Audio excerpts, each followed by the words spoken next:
Yo, yo, yo, Big D and the Bear fan, driving the top productions, Funky Spectrum Sports YouTube page. We're back with, open sports mic.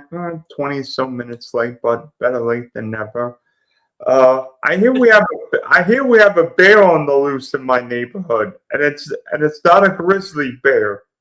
Yeah, it's Florida. It's a black bear. We used to get them. So my last house, I live in the Panhandle, of Florida. My last house, we used to get black bears all the time. You catch them on the Ring camera. My new house, which is only 14 miles from my last one, we've not seen a bear yet. We do get foxes though. We got foxes. I live right off the Sound here, so we did get an alligator last year in the area. But we get foxes. We got cats like everyone else does, but no bears in this neighborhood. And I've been here for just over a year now. We've yet to see a bear in the neighborhood, but I think I heard there was one a week or two ago. Because where I live, there's a lot of woods, so they really don't forage out like they did the last house. Yeah, you get a bear loose, be careful. I mean, we get bears on the loose here all the time. I mean, it's crazy how many bears on the loose here. Well, I mean, that's a nice. I mean, Florida. That's one nice thing I like about down here, man. It's like we do have wildlife, and they let the wildlife be. Like, we have black bears in my old neighborhood because there is some wetland protected area where they live, and they come out. You just protect your garbage can. You gotta get the garbage can with the little locks, the little strips that lock. But it was funny because before we had one of those cans, we had the Ring camera out. We had the Airbnb, and the bear walked up to the trash can, dumped it over, grabbed the bag, took the bag, and walked away like he just went through the drive-through at McDonald's.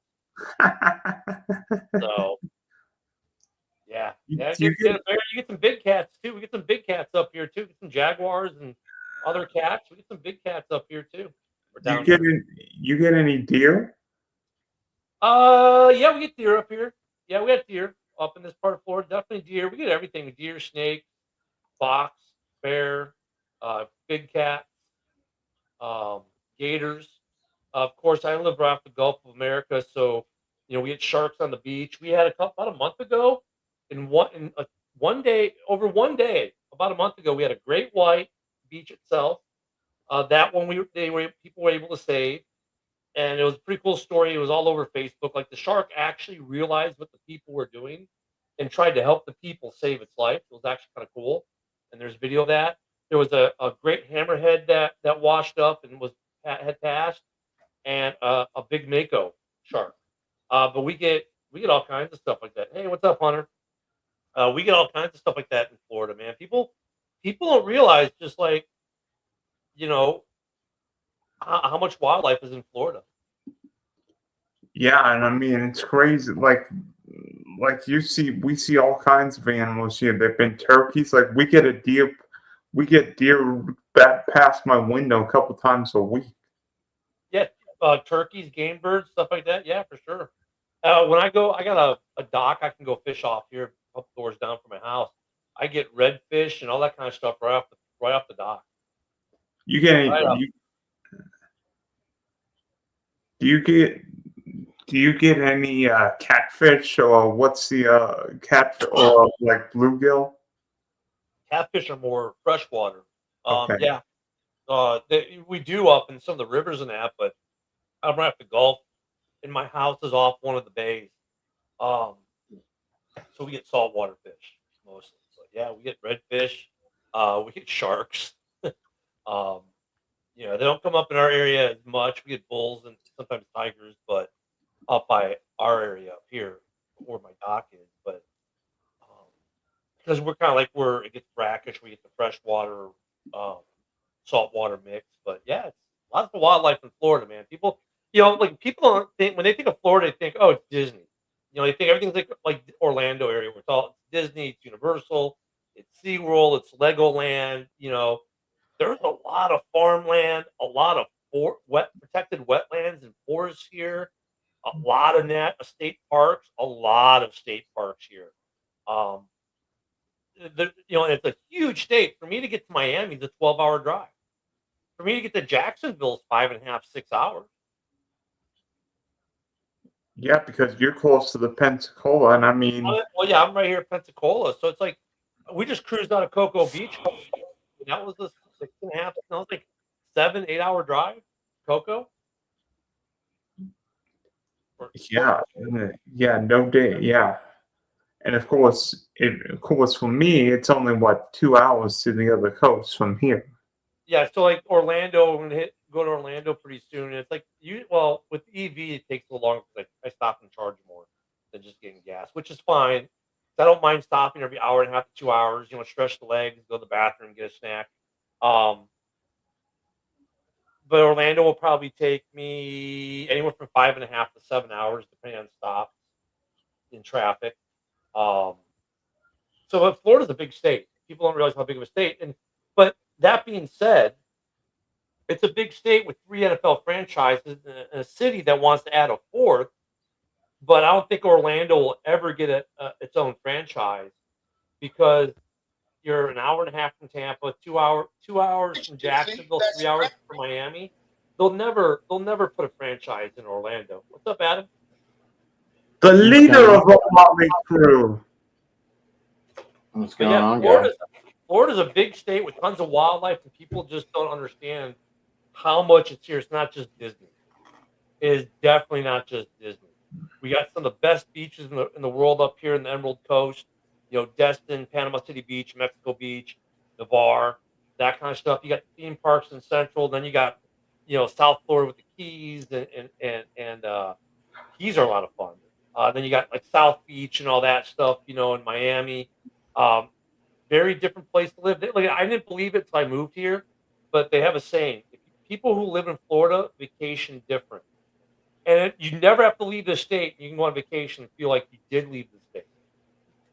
You live in Pensacola, you go to Miami, go to Jacksonville, go to Tampa, whatever. You can go vacation there. It's great. But I don't think Orlando, who is so trying to get an NFL franchise, will ever get an NFL franchise. I think that Pensacola has a better chance of getting an NFL franchise than Orlando does, and we're 3.5 hours from NOLA, and we'll never get one. But yeah. Be you, Michael. Be you. So yeah. Michael, do you want to come on and be live with us tonight? I don't know if he has to. I don't know if he's got a Twitter handle or Facebook. Then one of us can message.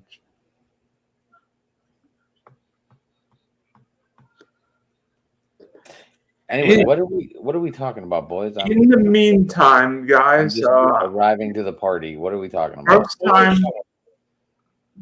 First time that we're having an open sports mic since the NFL schedule's been released. So, we were just going to talk about the schedules. And Adam, since you are a leader of the crew, we can talk about the Steelers schedule first. Yeah, be you, Michael. Be you before Adam takes the stage. Be you. What do you want me to talk about the Steelers schedule? Yeah. Oh boy. I love that. Oh man, not our schedule. Come on, you got Aaron Rodgers back this weekend. Come on.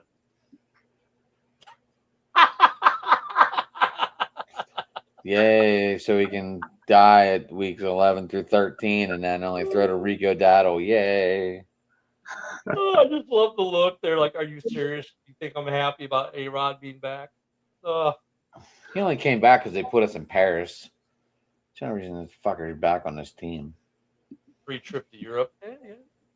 Then he'll end up on the Arc de Triomphe, right? We're going to get one of these two left-handed quarterbacks opening week 1. Oh, gosh. It'll be interesting to see what happens there in Atlanta. I mean, that game's at home, so you're probably going to I think last time we played Atlanta at home, we tied them. Really? Plexico burst in overtime. I think that was the last time we played them. I have no idea. But I was at that game, and you're telling me a 6'8" giant couldn't get the ball an extra 1.5 feet over the goal line in overtime? Hey Adam, was Plaxico Burress the receiver who dropped the ball when he was not touched and a Jaguar defender picked it up? Ooh. Good trivia there. Maybe. I don't know. because obviously Pascal Burris didn't know the rule that in the NFL, even if your knee hit the grass, you're not down until somebody tackled you. Put Michael's comment up, man. I love his comment there. That I think that might sum up the Steelers' schedule for some people.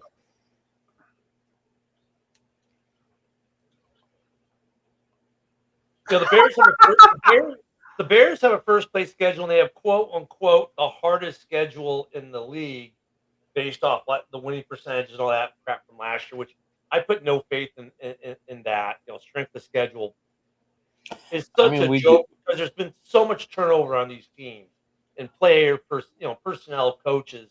But I love how he said that about the Steelers' schedule. Let me pull up the Steelers' schedule.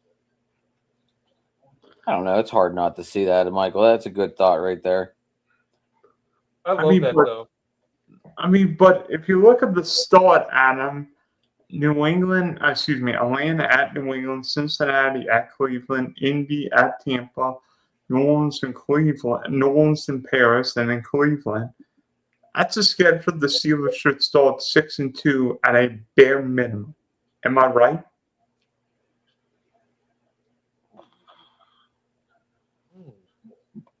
I'm seeing 5 and I'm seeing 4 and I'm possibly seeing 4-4 or 5-3.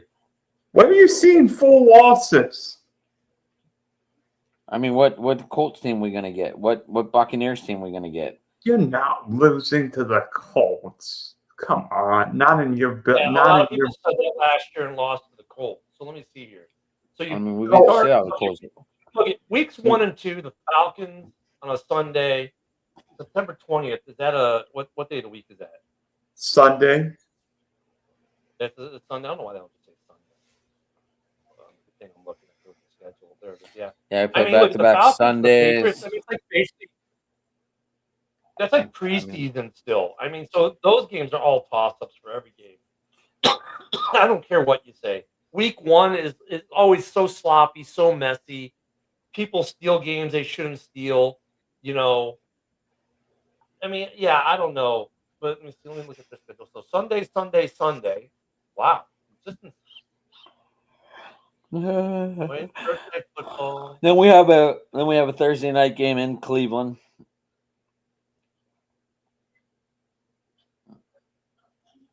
Man, it's like the mini bye, the Colts. And then we what I don't get is week 7, 8, 9. How is it you go play in Paris on Sunday morning, 9:30 in the morning, Eastern Standard Time, and then instead of getting the bye on the way home, no, you got the Browns the following week. Well, at least you're at home for that. And then you get your bye in week 9 to get the Bengals on Sunday Night Football. That's just so weird. I don't make the schedule. Yeah, I saw that. We're over in Paris. Got to come right back and be ready to go. Yeah, I mean, at least what they did with Minnesota. Remember what they did with Minnesota last year, Ken? They put Minnesota over in New England or over in London twice, back-to-back weeks. Well, they played in the Cork, Steelers, Ireland, and then the Browns. They played in London next week. Yeah.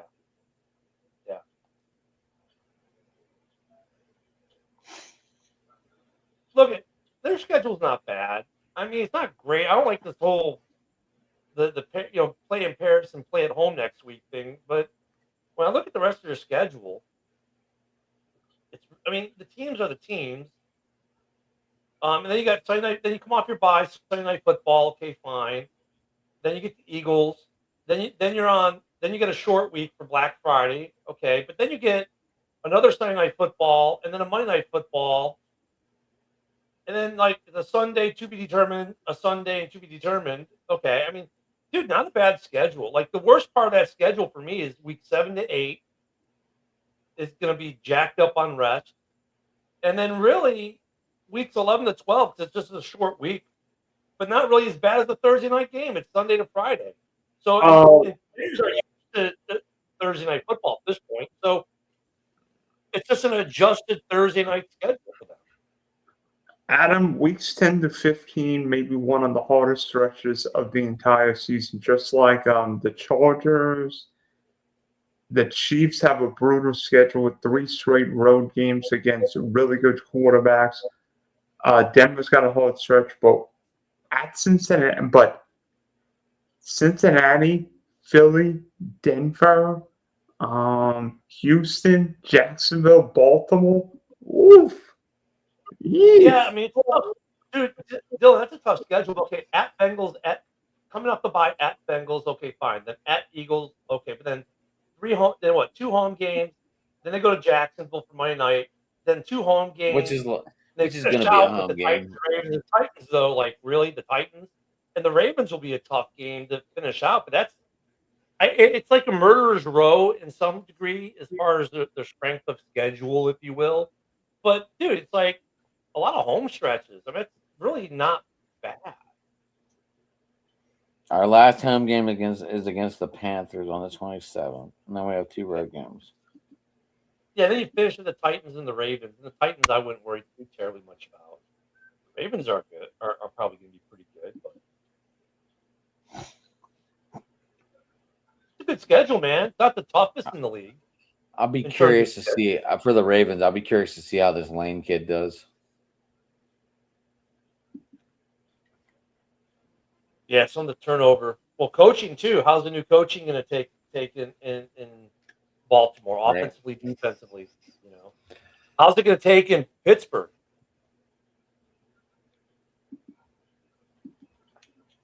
Yeah, Wait, Dylan, what? don't sell the Colts short, man. What are you asking, Kenneth? Oh, I was saying because he laughed about how you think you might lose to the Colts. I'm like, don't sell the Colts short, and especially with new coaching in Pittsburgh, new coaching in Baltimore, that's going to be an impact. So they did 3 big things. We got where was that?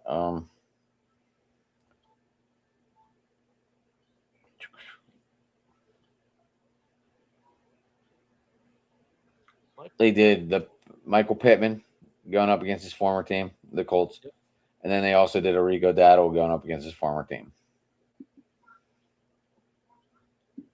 Even though it was only 1 year, but still. So that's going to be the revenge game, or that's going to be the heavy talk of the week. How do you feel about your team, though, the schedule? Optimistic, or you like Michael? Like, yeah, great, 9-8 would be. Looks like a typical Steelers schedule lately. I didn't really go over predictions or anything because I was waiting to see what happens in minicamp. I was saving that for a little bit later, but I mean, that does look pretty bad coming through that right after the bye week. The only nice thing is, it feels like it's going to be like a break because of the different time slots. Yeah, what I like about your schedule, I mean, yeah, you come off the bye for 2 hard road games, Cincinnati and the Eagles, but Cincinnati's off the bye, so that mitigates it some. But what I like about your schedule, even though it's like a tough schedule, Bengals, Eagles, Broncos, Texans, Jags, Ravens, Panthers, Titans, Ravens. Listen, it's but a lot of our 2 cornerbacks haven't allowed a touchdown, including the new one that we just got from your team, Jamal Dean. Haven't allowed a touchdown in like what, 2 years? Well, you got Brisker from the Bears. I like Brisker for you. You Didn't we get Jamal Dean too? Well, Dean wasn't from us. Wasn't Dean from Tampa? I thought he was from the Bears. Maybe he wasn't. No. Maybe the Brister guys were talking about. Brisker, yeah. You got, and I love Jaquan Brisker. You're in love with Brisker, man. He hits. He's back to play. He started to look like he missed most of a year with a concussion. And he's like, before last year, he's like, I had to retrain my entire nervous system to play football. And for the first part of the season, he was okay, but towards the end, he came on and he started to look like the Brisker of old, and he's good. I like him. You guys have a tough schedule, but the way it lays out in the back, even though it's a tough schedule because we're looking at teams going, oh, yeah, there aren't that many pushovers. I like that you have a lot of home games, like a lot of home games. You get all these little 2-game stretches. I mean, Your road games are mostly look. Your longest road trips of the year are 2 games, and you have that twice. Week 6 and 7, the Bucks and the Saints are in Paris, and so that's really a road game for both teams, right? And then week 10 and 11 after the bye is a 2-game road trip. Oh, and then you end the year on a 2-game road trip. Like you get a lot of home games in there at the end. Your schedule. You might as well put Destination JAX as one another home game too. Oh, shut up. But though Dylan, he's not wrong though, because the state of Florida, dude, the Steelers. I know. Dylan, we take that stadium over. That's one of the stadiums that I know what happens. It's so St. Louis. State. I mean, but the Steelers, whether it's in Tampa, Miami, or Jacksonville, they sell out. The Bears do the same thing. The Giants, the Jets, not as much the Jets, but the Giants do. The Packers do. But it's such a transient state that everyone comes down and wins that game. It's like going to be cold too, isn't it? Right? Yeah, you're talking week 14, Monday Night Football. Oh yeah, there'll be tons of people down here from Pittsburgh with nice. Heck, the Steelers fans will be wearing bikinis in the pool that night. Mm-hmm. Yeah.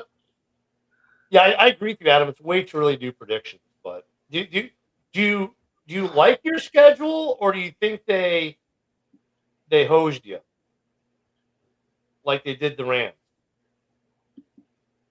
I think they kind of made it kind of cheesy. Yeah, the Giants maybe don't sell out anymore. You're right. Because remember last year we finished with all division games down the stretch. This year down the stretch it goes Ravens, Panthers, Titans, Ravens. Well, back it up a week because you get the Jags, Ravens. But yeah, I mean, I don't like that you get the Ravens twice in 4 weeks. I hate that when they do that. We did that last year too, but it was only 2 weeks. Yeah, the Rams and Seahawks play each other 2 of the last 3 weeks.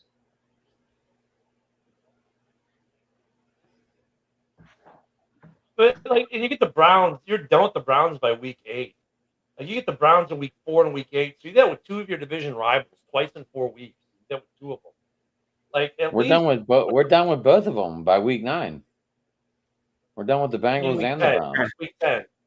Yeah, but at least with the Bengals, you go week 3 and then you go to week 10 with the bye week in there. So, I mean, look, as far as division games, I think you guys got a pretty good spread. What's up, B-Paul? I think you guys got a pretty good spread. I am not mad at the way they designed your schedule as much, except for I think when you guys are coming off the Paris game, it should be a bye week, not a go home and play the next week thing. Unless they treat it like, who was it who did that last year? Was it the Rams?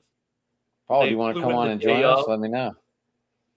If Pittsburgh flies in on Saturday, plays on Sunday, and flies home right after the game, that's probably the best way for them to approach Paris.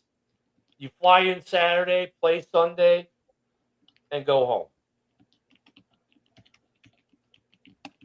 The NFL is not going to do that for the first game ever in fucking Paris. You know that. I know. They're going to want to be there and do press conferences. And the Steelers might just leave. The Steelers might just leave from Tampa. Yeah, maybe. Yeah. I have not turned on my air conditioner yet. Oh, it's been on down here in Florida for a little bit. Oh, it's hot down here, fellas. It was muggy up here today. Michael, you're on fire. Look at he goes, Dylan, I'll pay $250 to see you posting a pic of yourself in a bikini. Where? Look up in the comments. It's the 4th one up. Steeler fans wearing bikinis. Holy crap, Dylan. I will pay $250 to see you posting a pic of yourself in a bikini. Easy money for Dylan. Dylan, that is some easy money, boy. That is a lot of best ball money, buddy. I'm not even putting it in a mankini or whatever it is. We didn't say it, man. What? For $250, Dylan, that's a No, lot. no. That is almost 12 best ball. That is 12 best balls and a $10 left over for another best ball, Dylan. That is some money making. No. Not even considering. Hell yeah. Well, the Bears aren't my schedule. I'll transition to the Bears schedule. I love the Bears schedule. 7 nationally televised games, or primetime games, if you will. But you know what? Statistically, the hardest schedule in the league. Because of the strength of schedule. But the way they laid the Bears schedule out, I'm not mad. We start at Carolina, get home at Minnesota, then we get Monday Night Football against Philly. That'll be a good game. Then we get the Jets at home. So 3 games at home. Then we go to Green Bay, week 5, which could be when Micah Parsons comes back. Then we go to Atlanta. Thus is the longest road trip of the year, 2 games. After Atlanta, we get New England on a short week, Monday night or Thursday Night Football. But then we get the mini bye for Seattle, which is Monday Night Football.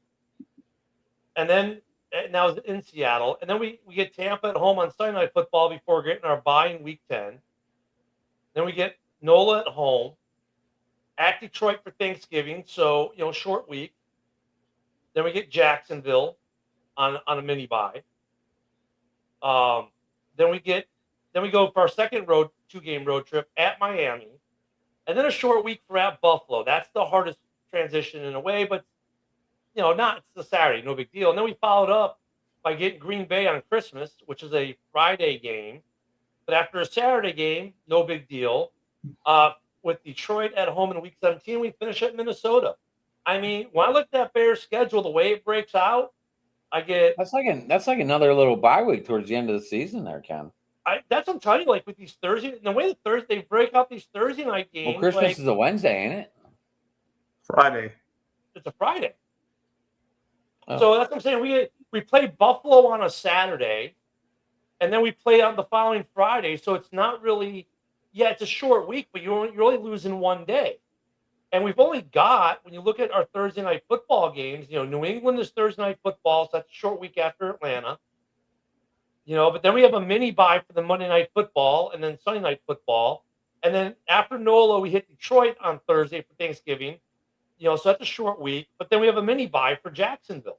So, I mean, with 7 nationally televised games, only have 2 short weeks. Really, and you'll say maybe 3 because of Christmas, but you're going from a Saturday to a Friday. Is it really a short week? Because Sunday will be the day off. Then they'll practice Monday. It throws the scheduling, the routine off maybe a little bit in terms of what day of the week it is, but not in terms of the days. Because Green Bay's at home, so there's no travel day. So Thursday, instead of being travel day, will be walkthrough. It's harder for Green Bay, who plays on Sunday in week 15, and then has to play on Friday in week 16. So I think Green Bay play. Oh yeah, you're right. Yeah, for them it's a short week. They play on Sunday and then come back on a Friday. We play on Saturday, so we get an extra day. Actually, we get 2 extra days because we'll get our day of rest and we'll get our walkthrough day when they're going to have a travel day because they're going to have to travel down from Green Bay on Thursday. Which isn't that far. No, it's from Green Bay 5-6 hours, at least. And it's a drive, and they got hotel, do all that kind of stuff. So I mean, go ahead, Michael. Tell them you're making it rain, baby. Yeah, I'm seeing that. $250, man. So I mean, the way, and Dylan mentioned something to me before we went on air. The Bears played no one coming off a bye this year. Like the Bears don't have a single opponent that are coming off a bye week than playing the Bears.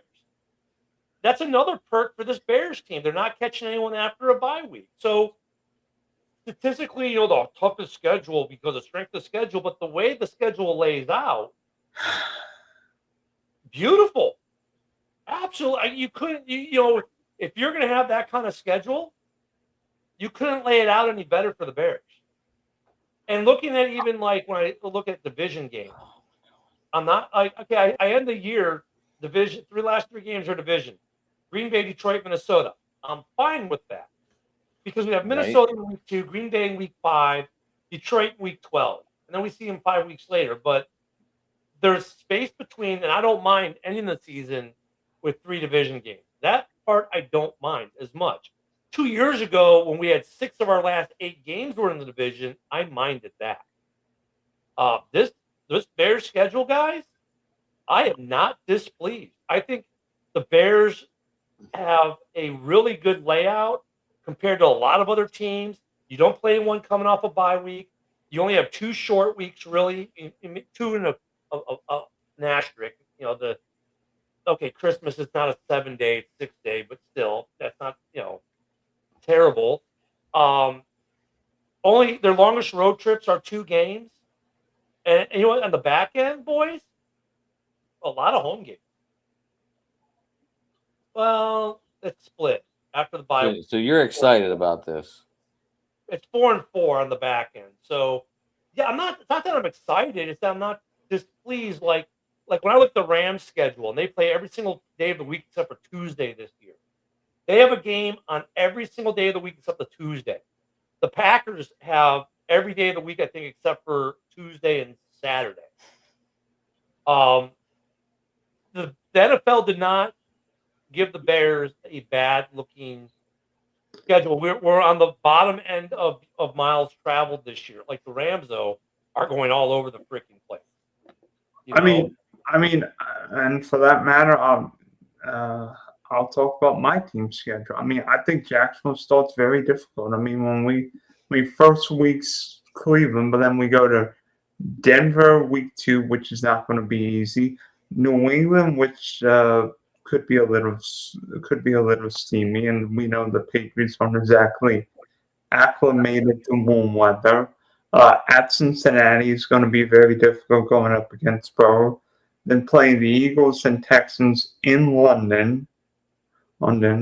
Then Jackson plays Indy week 8, but the Jags only have one true home game for 2 months. Then we go 3 straight road games at Baltimore, at Tennessee, at the Giants, and I think the Raven game's a Thursday night game. Then we have, I think, Tennessee week 12. So we have Tennessee twice in 3 weeks. Yep. Then we face your Bears, Ken. Then we face your Steelers, Adam, on Monday night. Game. Then we have Houston and Dallas on the road, Washington and Indianapolis. So great for fantasy, 3 dome games, and Jackson, which, knock on wood, will be a dome game. But you know what, Dylan? Week 5 and 6, you guys are getting that Minnesota Viking treatment. They're going to spend 2 weeks in England, then get the bye week. I mean, yes, you're playing at Hotspur 1 week, Wembley the next. Distance traveled, not even 30 miles. They're really close to each other. So they'll stay at the same hotel, use the same practice facilities. They're just going to play in a different stadium between the 2 weeks. 2 good opponents, right? But that's not bad for you. And to be honest with you, going to you get the Bears, and we get like a mini bye when you get us at Soldier Field. But then Monday Night Football at home against the Steelers, who in week 13 are on Sunday Night Football. At home against the Texans. I mean, not terrible. I do agree though with your long stretch of road games. That's kind of like. Yeah, 3 straight road games, 9, 10, 11 will be will be challenging. At Baltimore, at Tennessee, at the Giants. I mean, and then okay, for instance, with the Texans and Cowboys, I mean, I know they come home, but they almost could just stay in Texas. You know what? They could stay with all my exes in Texas. Yeah. Closing at the Colts, could be a good game. Yeah, it could be a track meet again. But when you start out, I mean, dude, like week 2 at Denver. I mean, dude, who knows what you're going to get in Denver? Who knows if Bo Nix is going to be back and if he's going to be healthy? By the way, one other thing, the Broncos coming off a Monday night game against Kansas City that week. Yeah, because they open against KC on Monday night. That's gonna be an interesting game.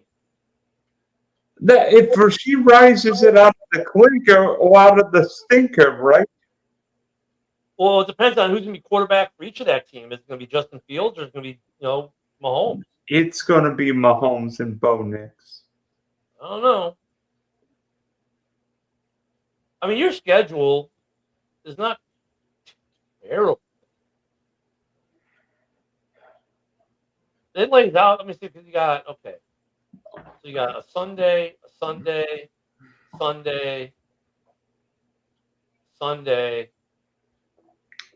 So you got all 4 Sunday games to start the year off. That's good. You got your first 6 weeks are all Sunday. Yeah, we have 3 primetime games this year. We play Baltimore week 9 on Thursday Night Football. And then you've got Pittsburgh week 14. Monday Night Football against Pittsburgh. And Sunday Night Football America against the Cowboys. That's it. That's not bad. It could be worse. And and by the way, Ken, I actually have a friend who lives in Jacksonville, and he's part of the Monday Night Football crew. He will enjoy that Week 14 game if it's in Jacksonville. No, Week 14 on Monday Night Football is in Pittsburgh. Or no, it's a home game. It's a home game. And you know what though? Your Cowboys game, Week 16, could get flexed out. You might not even get that game. That could be flexed out. You think the NFL's flexing out the Cowboys? Yeah, if the Cowboys suck, they will. Or if you suck, or anything there in between. If there's a bad, that was Week 16, right? So Week 16, yeah, I don't think they're. How many other games are there going to be? Because they're going to be games Thursday, Friday, Saturday, and then there's a Monday night game. Yeah, most of the marquee games are Christmas Eve and Christmas that week. Wait. Let me see if I Ken. Let me see if I could guess the Week 16 schedule. Christmas Eve, Texans Eagles. Yep. Friday we know the games. Buffalo, Denver, Green Bay, Chicago, LA, Seattle. Yeah, there's 4 marquee games there. So I mean, there isn't much to swap you out unless something else happens. Giants play the Lions. That could be a big game. Well, here, I'll just bring up the Week 16 schedule real quick. No. Wait. I think the Raiders play the Titans, right? Raiders played the Titans, right? I'd say Week 16 brought up last year. Okay. Week 16 of this year is going to be Bengals Colts on Sunday. Bucks Falcons could be a flex. Both of those games are in domes. Doesn't matter. They don't care. I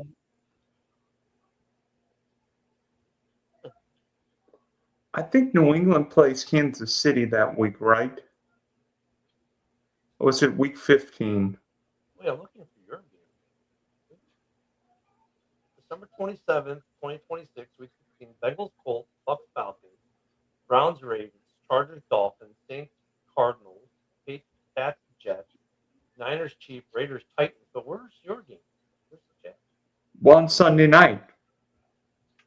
I know I'm looking at something. This can't be right.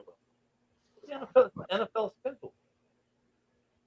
They must not be showing me all the games for some reason. Oh, they're not showing me the Sunday Night Football game. I need to find it. NFL website. CBS Sports. There we go. All right. There we go. Okay, so yeah, Jacksonville, Dallas. So the possible games you could flex out that are all on Sunday. Carolina, Pittsburgh, Cincy, Indianapolis, Tampa, Atlanta, Washington, Minnesota, Arizona, NOLA, Cleveland, Baltimore, Chargers, Dolphins, Pats, Jets, Titans, Raiders, no, Niners, Kansas City, which is the 4:25 start for CBS that day. And then we know at least one, if not two, of those potential flex games will be on Saturday, which is going to further dilute Sunday schedule. Yeah, because those are TBA. Yeah, so Saturday right now, the TBAs for Saturday are Carolina, Pittsburgh, Cincy, Indy, Tampa, Atlanta, Washington, Mini. So if we take those four out and go to the Sunday games, Arizona, NOLA probably won't flex. Cleveland, Baltimore, I doubt that would flex. Chargers, Dolphins probably won't flex. New England Jets won't flex. Tennessee, Vegas, no. However, San Francisco, Kansas City, I could see that being a flex. And then maybe Jacksonville and Dallas moving to the 4:25 spot on CBS. Depending on how those, like if let's say KC and San Fran are in a positional battle for their division, and let's say you guys are suck or Dallas sucks or any combination thereof, that could possibly be flexed out. But you're right, most of the marquee games are on different days. Who's got the toughest schedule in the league? Because to me, Denver got a raw deal with the schedule for 6 weeks. The Rams, I think they have the most travel. They have San Francisco actually's got more travel. San Francisco, like 40. Dude, look, Mexico City is just like you're in the same time zone. Well, no, the central time zone. But I mean, Mexico City's an international game, but come on, it's like going to play in Toronto. Yeah, it's an international game, but at altitude. So it's like playing in Denver, but without the Denver heat, without the heat. I mean, it's going to be nice weather. Yeah, it's altitude. It's like playing a game in Denver. Big deal. But I mean, look at Denver's schedule the first 6 weeks: at Kansas City, Jacksonville, the Rams, at San Francisco, at the Chargers, and Seattle. Oof, that could be 1, 4, 2, and 5. Yeah, I'm not getting into that stuff. It's too early for that stuff. I mean, let's see what they start looking like at camp, and I'm not ready for that. It's way too early. The Rams got hosed on their schedule. Just think about it. I mean, you start in Melbourne. Then you cut in week 1. Week 2, you're in New York. At least you're home. Then you go to Denver. Then you go to Philly. Then you're home for a couple. Then you go to Vegas, which is like another home game, just 2 hours down the road, 4 hours down the road, whatever it is. Then you're back home. But then they go, where was it? I mean, it's just their schedule. They're all over the place. I thought they got some of the tougher scheduling. They play every day of the week except for Tuesday. San Francisco got a juicy schedule too. Did you see the 3-game stretch the Chiefs have where they played Josh Allen, Matthew Stafford, and Joe Burrow in consecutive weeks on the road? Yeesh. Yeah, that's not easy. No. And Rashid Rice got arrested. He broke probation today and got rearrested. Oh, geez. 30 days on the slammer. Hey, Paul, give an advantage to Ben Johnson. Watch out. Like Paul nails it. When you have a favorable schedule with less travel times, it gives your coach more time to prepare and players do not get burnt out. That's why I'm happy about the Bears' schedule, because low travel time, not many short weeks. And you catch the longer breaks against opponents you want longer, to give more time for it. So.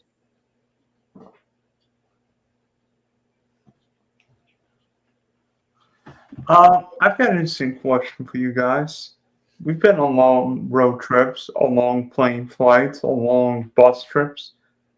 What kind of music, whether it be in your stereo, or now Sirius XM, or maybe your AirPods would be playing.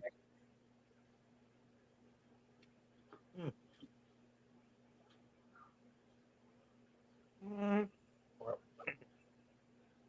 So Wait, what are we doing? music, like what kind of music do you have in your car on a road trip or on an airplane? Are you playing on your Spotify or whatever? I usually listen to YouTube. Or YouTube. It could be a podcast. It could be. Yeah, when I'm on the motorcycle, when I'm or in the car, it's the same for either. Whenever I'm on in one of those, Here's my I have bigger question: are we by ourselves? Are we with friends? Are we with the whiff? Are we with a girlfriend? Because this is a big select. This is a big thing. Like you're not going to listen to a podcast with your wife in the car. Well, I if you buy, well, how about this? If you by yourself, if you have the honey bun, or if you have the honey bun and the kids, or if you have a bunch of fellas. well, I mean, for if me, I'm with friends and shit, I usually let them control the radio. It's for me, it's easier the on same me playlist. because I mean, unless they're running a Spotify playlist, then they'll just do a Spotify playlist. That's what my friends do. They're Spotify people, and I don't know. I'm not a huge Spotify person, but if they're in the car or I'm with them, I don't really care what's on. So I used to have Sirius XM when I was driving my car a lot more. 'Cause since I retired, I don't drive it as much, so I got rid of it. I paid for it. I wasn't using it, and even on the What motorcycle, I was don't it? use it because cell phone coverage. 'Cause I had to put it through my cell phone. But on laid out these back roads here in Florida, you drop cell signals, so you drop your music. Then you have no music, so that's why I went with Spotify because you download your playlist, and if the signal drops, your music keeps going. When I had Sirius XM, I just have it on Octane, no matter where I was. Maybe I'd have a Bears game on or a Blackhawks game on. If one of them happened to be on the road and the Bears were playing and I wasn't home watching, I'd have the Bears game on in the car. But now, since I got rid of Sirius XM, I'm on the road, I have a Spotify playlist. And that's what I do whether I'm on my motorcycle or I'm in the car or I'm sitting in an airplane or sitting in a cruise ship. I have a couple different playlists. The music styles are pretty much all the same, just some stuff's older than other stuff. And that's what I do every time. I mean, that's it. For me, it's simple. Yeah, I remember one time coming back from Miami, my dad would have like Michael Jackson. He would have like some other classic rock. What's the phonograph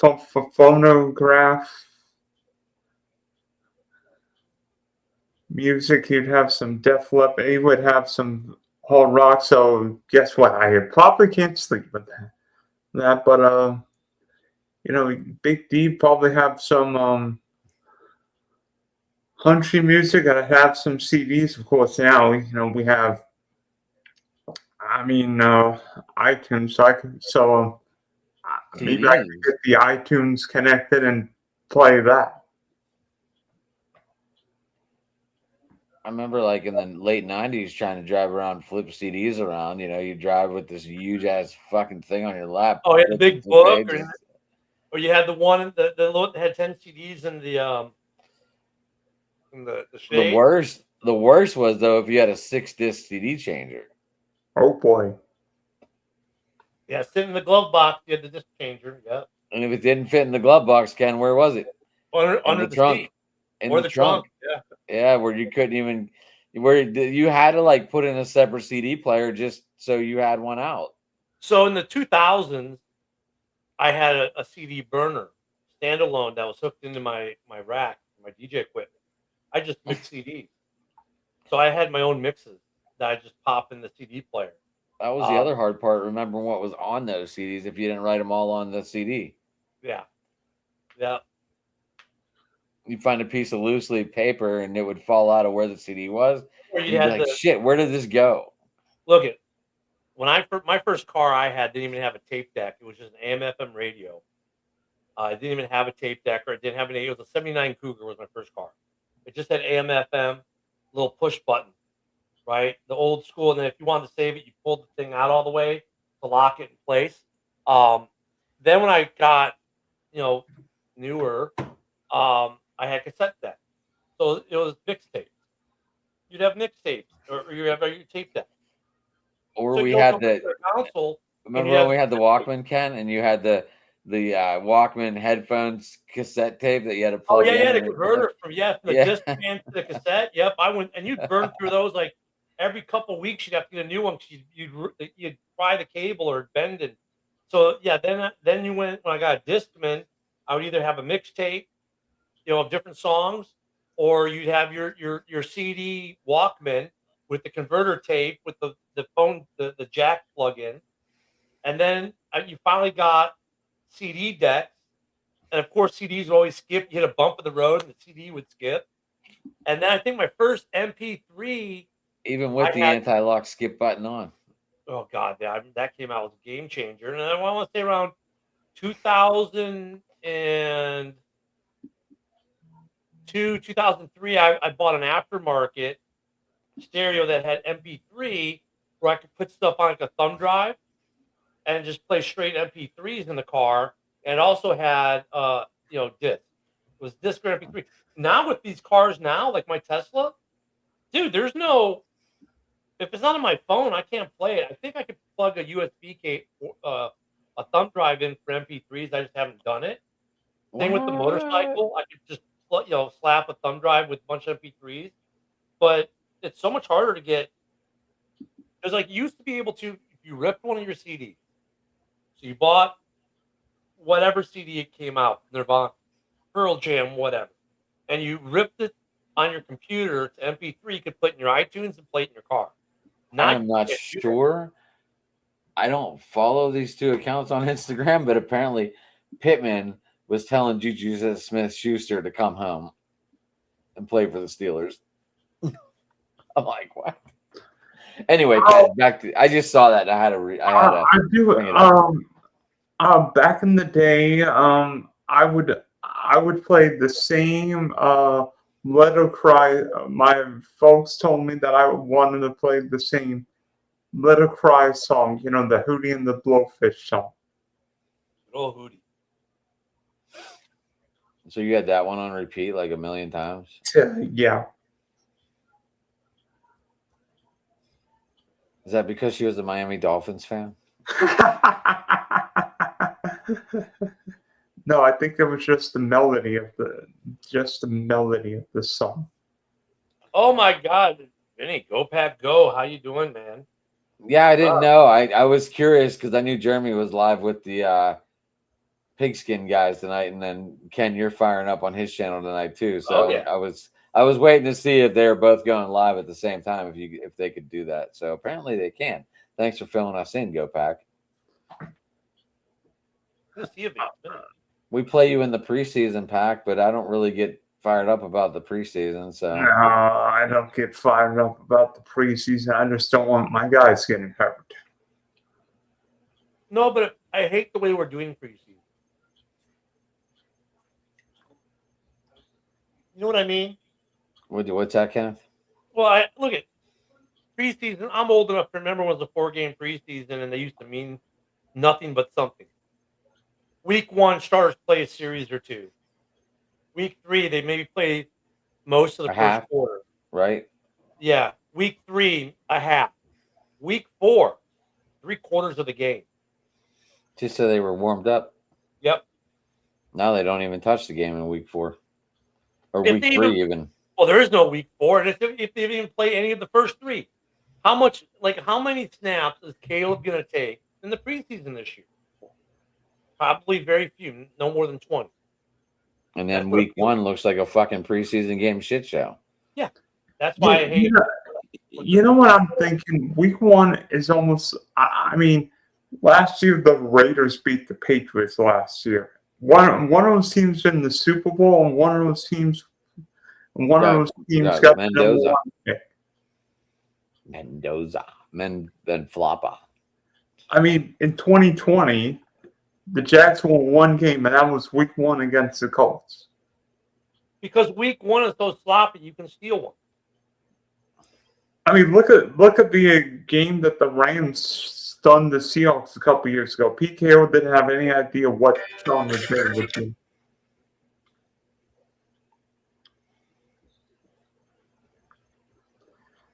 All right, so mention music. We like fast calls, right? What were your Which one? The Tracy Chapman one or the other one? dream call? Oh, dude, you want to talk about cars, dude? I'm so past that. I don't care. Look, I got my Model 3. I love my Tesla. I get all my power at once. It goes. I go to A to B.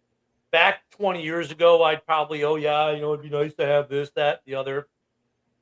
I don't, dude. No. Right now, it's like I want something that's efficient financially, doesn't suck down a lot of gas. When I was younger, I had Holy Firebird. crap. Am I seeing that right, Ken? The Raffensperger guy from Georgia is out. The people finally voted him out in the primary. Jackson and Jones advanced to the runoff. Sure looks like I did not see that. And Thomas Massey finally lost. What state is this? Kentucky. That was Georgia. Kentucky. That's why they were talking about that today. Okay. That's why they were talking about the game changer that our president was talking about. And the fact There were 6 primaries today. And the fact you made an endorsement in Texas too. But okay, so man, So Dylan, you would go on a 10-hour car ride and literally listen to Let Her Cry for 10 hours? No, I probably try and He sleep. still play. When he does his country stuff, sometimes he does play that song. Just to let you know, Dylan. So if Darius Rucker's ever down there, sometimes he does play some Hootie stuff. So Yeah, he if does. you ever have a, so I got Ken all sidetracked now. I can just tell by the way he's moving his head. We all have man caves, but if you could have as big of a house as you want, with all the room needed, what's in your man cave? Thank you, Paul. Okay, hold on a second. What's the question now, Dylan? What's in your man? I mean, Ken's in his man cave. I mean, Ken could show you off the whole freaking thing right now. Oh, And there's then he not doesn't much. even. You ready? Oh, you Hold took on. it all down? You took it all Hold down on. or what? Hold on. There's not much in my man cave at all. Nothing. No. Yeah, no. We don't do football here. Oh, wait a minute. Yeah, no. My man cave is pretty bleak. Not much on the walls either. For any Spotify sport. is free, but you can pay for no ads. It's just like YouTube, but you can make playlists on Spotify to set your own little ways. You can download it for free. By the way, this is just one of 3 rooms in my man cave. The pool Okay, table's in the other one, right? Right, Ken? I got the room behind me back there has got 2 turntables, tons of vinyl. 2 all the turntables DJ and a equipment. microphone. Yeah, it's got the movie rack. Are you a scratcher, Ken? You a scratcher? Yeah, I got scratching records, actually, sample records too. And then this room here is military mostly. That's the only sports thing, but it's all military. And there's display cases where you can't see to the lights coming. Now, Ken, do you try to collect like the Bears military month, like even when the Cubs wear their military? Salute to service. So what's funny? I do not have a single Bears salute to service helmet sign. Not a single one. When I was playing the raffle thing, I could never win one. And you know what? Really, I think the NFL should be giving veterans some of that stuff for free instead of charging us exorbitant amounts of money. It's going to the soldiers. Really, I never saw a penny of it. So, I never saw how they affected my 26 years in the military. Never saw anything they did for us. But okay, whatever. So now, if I happen to get it, I get it. If someone gives it to me, cool. but I don't go out and spend money. I do have some Salute to Service jerseys that I picked up over the years cheap. I've got 1 or 2 Salute to Service hats. I figured you Well, would have one- got the sweatshirts, but you Oh, don't really? really need it. You don't really. You don't. You wouldn't wear them. You'd probably cut Well, out we the do wear sleeves. Like sweatshirts here, but yeah, I don't have any of the sweatshirts. just remember, they are snug. So if you don't like things snug, make sure you order like 2 sizes bigger in the Okay. sweatshirt. Yeah, I've never really. 'Cause I have I've got I got 4 Salute to Service Bears jerseys. I've got a Brandon Marshall, a Justin Field, and I got Caleb and Rome on a Salute to Service. And to be honest, I don't like those 2 jerseys as much the way they did Salute to Service jerseys that year. So last year I got a regular Navy Caleb to wear around too. But my favorite, actually, the Justin Fields Salute to Service I got is actually really cool. Is that the black and green and is that the black It's got and the green big Bears emblem on it, and it's kind of nice. The Brandon Marshall one's cool. It's the Velcro like on the uniforms. That one's kind of cool looking too. But yeah, so my man cave, dude. Like when I retired, I started to build my man cave because I was going to be static. I wasn't going to be moving all the time. It took me about 3 years to get the bulk of the helmets you see in here, and then we moved. You guys remember the old man cave before I moved? It was a lot more condensed. When we Paul, moved, hold on. Paul, Yeah. did you lock your speakers down or did you let them bounce? Yeah, oh, dude, yeah. Well, I when I moved, I bought these bigger display cases and it displays better. So, this room, this area of the man cave was part of the plan of moving. And so I'm really, it's where it needs to be. I'm not looking to change my man cave. Hey, Paul, I had a Bally board on my 88 Firebird, and then I had a speaker box in my Acura Integra. I had around 2000. Did you I cut it out of wood and get them locked down so they didn't fucking bounce and verb everywhere? I didn't. No, I didn't. But you know what? It was pretty snug in that back part of that trunk. They sat pretty snug.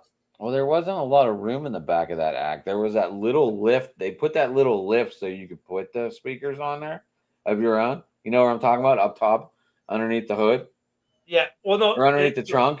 Yeah, the trunk. Like there was that little lift. There was that little lift in the back of that trunk where you could put like little eights back there, but you really had to nudge them in there to get it to stick. Yeah. So I mean, I had a nice little setup there. And after that, I got another Firebird. I didn't put anything in that one.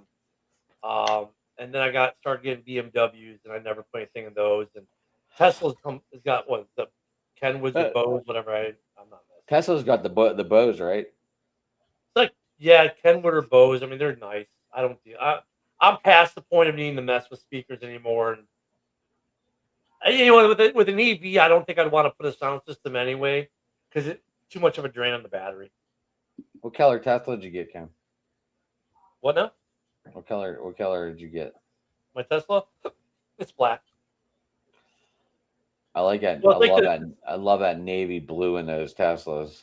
It's kind of like or the royal. I'm sorry, that's a royal blue. I'm sorry. The royal blue in those Teslas is sweet. It's not a jet black. It's more like a gray black, royal blue black, and then I got black leather inside. I love it. It sounds good. The stereo system's good. That car runs well. Oh yeah, Pioneer radios. Oh my god, I remember getting Pioneers and JBLs and Clips and I got the speakers in the other room are MTXs. They're 15s with 2 tweeters and a horn. I've had those speakers since 1993, and they sound as good today as they did the day I bought them. So, Adam, what would be in your man cave?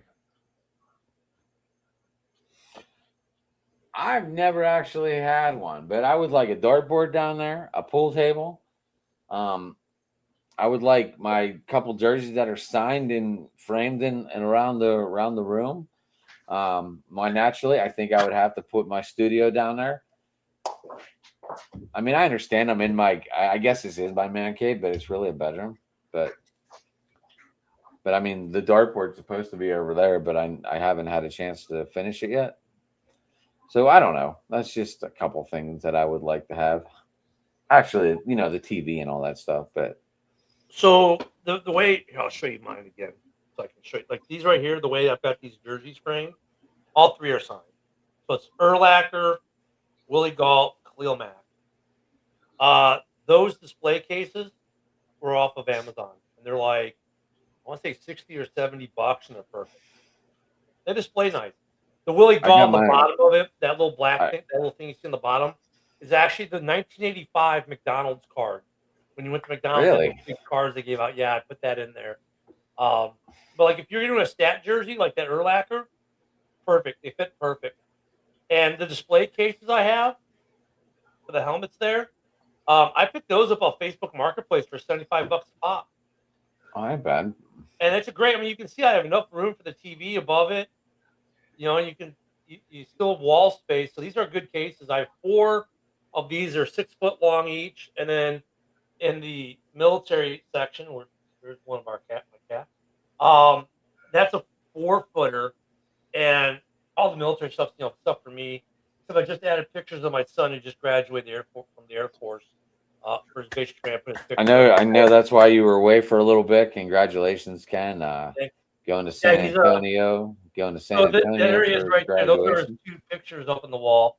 Can we zoom in on it or no? What now? Can you zoom in on your camera or no? No, I can't. No. Okay. But, That's cool though. That's cool. yeah, You so got 'em up. he's now got in my military room. He's got the same photo twice, except the other one they put the Airman's Creed with it, and it's actually in an Air Force frame. So he's at his technical school right now in Texas. But that room is all my military crap from when I served. Knickknacks, stuff from Iraq, stuff from Kuwait, stuff from Korea, and other places I've been in my travels with the military. So. Yeah, you gotta have a proper man cave, dude. But like until you get to, I'll tell you what. When it comes to a man cave, Adam, until you like you're already acquiring stuff. You've got some signed jerseys, maybe some signed helmets, whatever.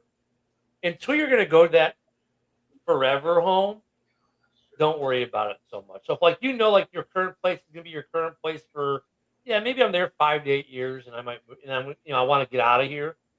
Don't worry about a man cave. But what you will eventually want to do, like when we were I buying, feel I have a nice setup here, but this is You a do. bedroom. This isn't the downstairs where. well, this is Don't look even- at the room I'm in now is a living room. The room behind me, that's a But bedroom. you're downstairs though, right? No, single story home. Doesn't matter what floor Your your wife gates gave you are. 3 bedrooms on the main floor. Well, this is a living room. That's a bedroom behind me. And that's the foyer. Now, does she have her own She has woman a cave woman too? cave. So the only thing we have on a second floor is the woman cave, which is above our garage. So that's all hers, and she's got her own patio. She probably balcony. loves it. She probably loves it. Peaceful She up there does. above the garage. She does actually, and her other woman cave is right now being inhabited by the grandbaby and our dog, but that's her secondary. So she has 2 rooms with just us. She has her 2 rooms. I have my 3. So but when you go to purchase, Now, do your you next still place- have a regular living room, Ken? Oh yeah. Like Oh, where yeah. you two can actually go and enjoy a movie or. Yeah. I have the biggest TV in the house though. So Well, mine's that an needs to change, 85. Ken. These huge ass TVs are all cheap now. I know mine's an 85. The living room has a 75, and the master bedroom. Okay, has a 70. they're not like little pieces of shit. Got it. I'm on a 32-inch screen TV for my computer. Yeah. Dude, When you know I what's saw I could do scary? an HDMI wire into it, I'm like, why am I going to waste money on a damn monitor? When I bought my 70-inch for the last house in 2017, we paid like $1,300 for it. When we bought these 3 TVs, we paid $1,300 for all 3, for an 85, a 75, and a 70, like all 4K. All of them are they're all Fire TVs, So I mean, it's like, come on. But when you do your man cave and you get your own place, your next place where you want to do a man cave, it doesn't matter if it's in a bedroom like you've got now. You know what I'm saying? But you'll probably look like when we bought this place. When we were looking to buy or build the new house, the man cave was a consideration. So when we were going to build a house, we were going to build a room specifically as a man cave. When we were looking to buy, hold on, real quick, Paul. I would definitely download the app, get a login, and then it's still let you build your. They still like. I don't really know that much about Spotify, but I know if you have a Spotify, you login, can get for free, and you can download, log in, build an account, and with the free version, you can only forward like 3 times an hour. You can skip like 3 songs an hour, and you get commercials. That's what I you said. You pay, get ads like- if you don't pay. You get Yeah, ads if you don't pay. Well, you don't really get many ads too. They're very few and far between, but you do get them. I started buying it years ago because I got Hulu for free with it. It was $10, and I think now I'm paying 15 for my. Yeah, now do Spotify. you still get your military discount with that if you wanted to? They never gave a military discount. They're a European Really? company. Care less. Bears guy. His name's Ken, Paul. Just to let you know. But I mean, so Spotify is actually pretty good. I gotta get it. I gotta go log in and see if I can get a cheaper plan because I really don't use it as much as I would like to. And I don't care about Hulu. Ken, Paul does our Saturday night show with Jeremy for MLB Roundtable. Just to let you know. So, okay. I mean, if you ever jump in and talk Cubs, that'd be cool. I don't know why. I don't watch enough baseball, man. Like I'm having. By the way, Ken, the Brewers are in first place now. Yeah, I don't care. It's so early in the season, I don't care. I have seen the Cubs been pretty good, but it's not like when I was living in the city. When you move away, it's kind of harder to keep up. And I spend my time doing a lot of football stuff, playing with the grandbaby, and going on trips. I just don't have the time and energy to devote to football and baseball and hockey and soccer, and so like I've kind of done more. I'm always doing the football stuff. I try to keep tabs on Bayern Munich as much as I can. I try to keep tabs on what the Blackhawks are doing. I kind of keep a little bit of tabs on the Cubs, but not much. And I don't even care about basketball. I don't. By the way, let me tell you what would be in my man cave. There would be a pool table. There would be probably some kind of a ball/poker table. There would be a skee ball area because back in the day, I was a skee ball master. There might be a racing sim. So would you go for the Daytona 500 setup, Dylan, or would you go just to have the racing simulator modular in there and then find a way to bootleg it where you can put every race in it, like we used to be able to do for what was that golf game where you played with the ball? What was that called? Golden Tee? Yeah, Golden Tee. So there was a way. If you owned it, you could game block it, or you could break it, and you could put in your own simulator in there and put every course that you ever. In case you guys didn't know that. So you'd want more a room to play games in, pool table, foosball, that kind of thing. Yeah, and this would be in my basement. Where I have pool table, sim. Now, would your pool table would your felt on your table be Jaguars, or you Probably. So, Paul had a Monty. Paul, what year was your Monty, Paul? What year was that Monty? So my wife's woman cave has an air hockey table that we inherited with the house. The room behind me is eventually going to get a foosball table, and right out the door out there, we have a pool table in our living room area. You have 8 foot or 6, Ken? Enemy. I got, and there would also be like a teddy bear room and a Christmas room. I would have all my teddy bears and my gingerbread houses there. So if it's like Easter, I would have the gingerbread house, or Christmas. I don't know where I would put the Trevor picture. Yeah, I mean, like this house, dude, like it's such an open concept here. We had 2 eating areas in this big, huge open concept. So the one area became the dining room table, and the other area became a pool table. I think it's a 6-footer, might be an 8-footer. I think it's a 6. We never play it, Adam. I saw.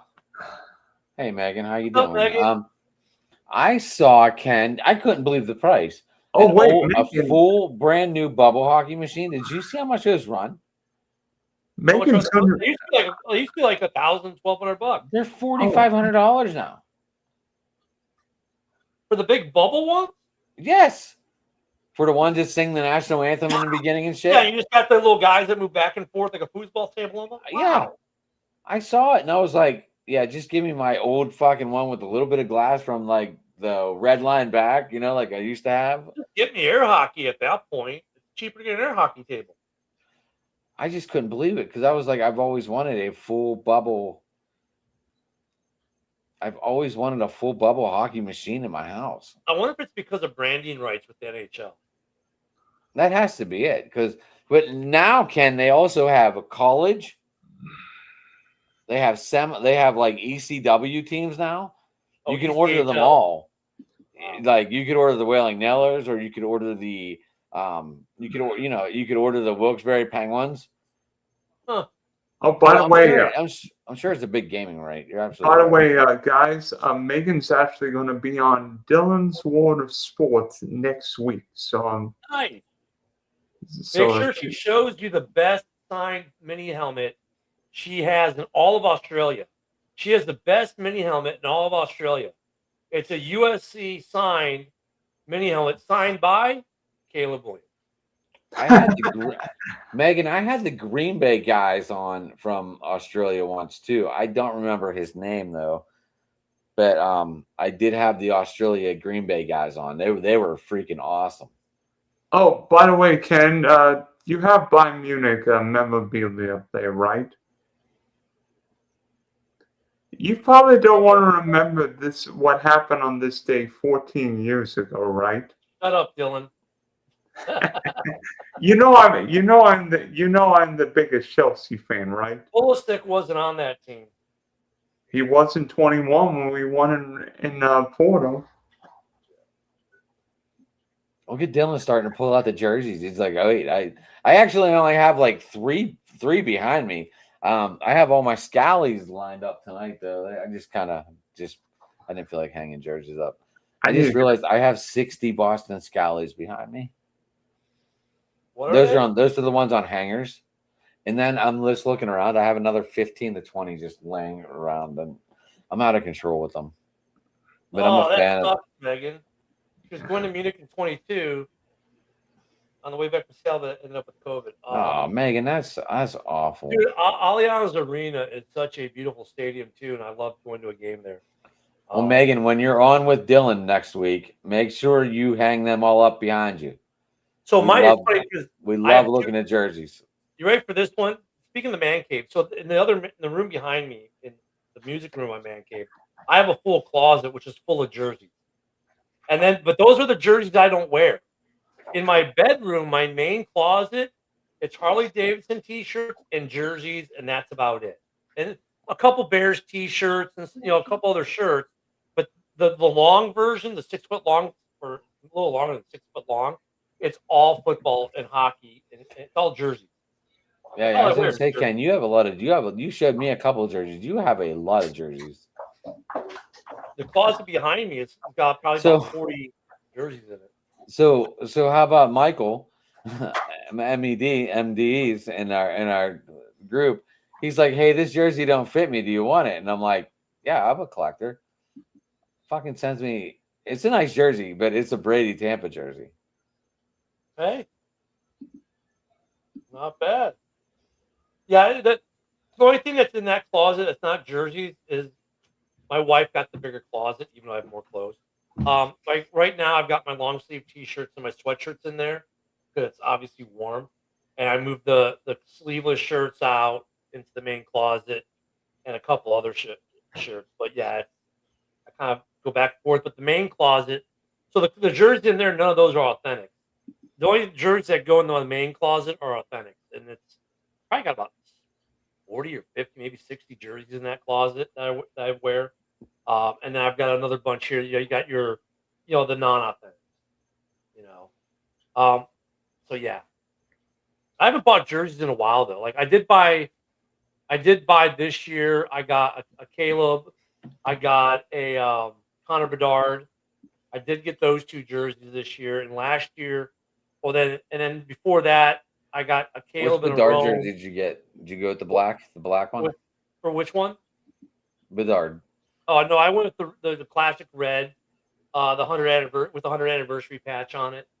Okay. That's my first Fanatics jersey. When Adidas had the contract, I got no jerseys for Adidas except for one. I got a Chris Chelios practice jersey. That's the only Blackhawks sweater I got. Was that the mesh jersey? The practice jersey? No, it's just black. It's the same material, but it was just black. And it was an Adidas jersey. Other than that, most of my Hawks jerseys or sweaters are all Reebok.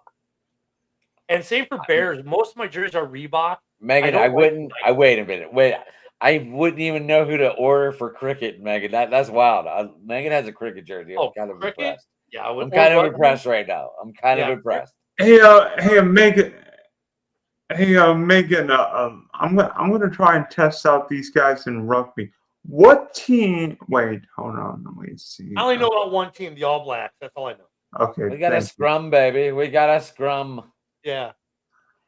I don't know too much about rugby except for when you played it on the Sega Genesis and you were England, the two guys on the outside were so fucking fast, like Bo Jackson and Tecmo Bowl. Wasn't even fun.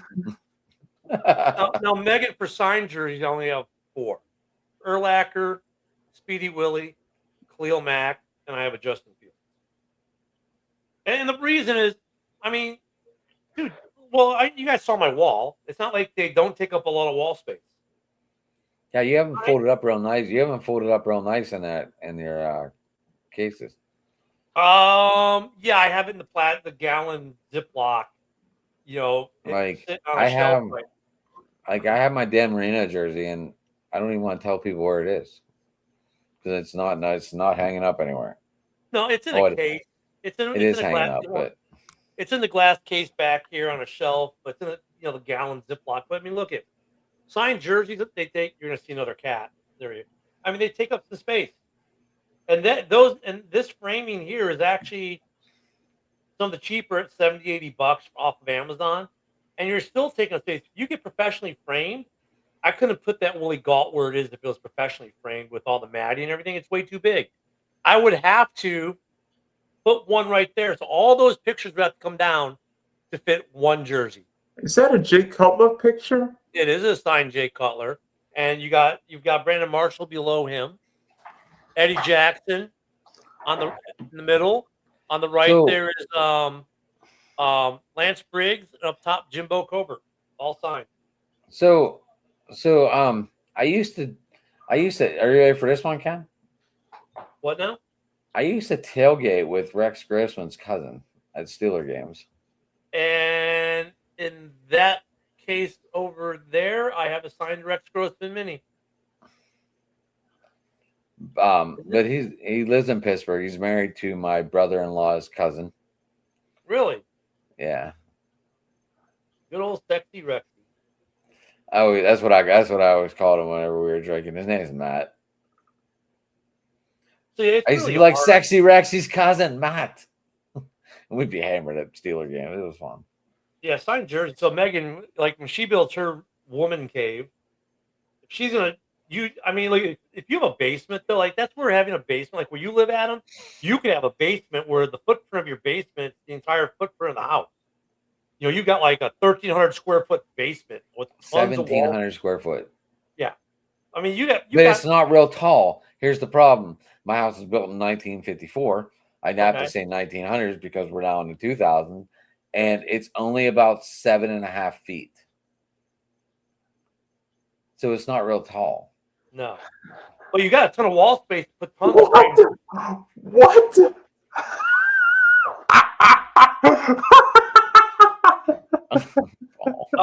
Paul, he would not have that poster anymore because it had been.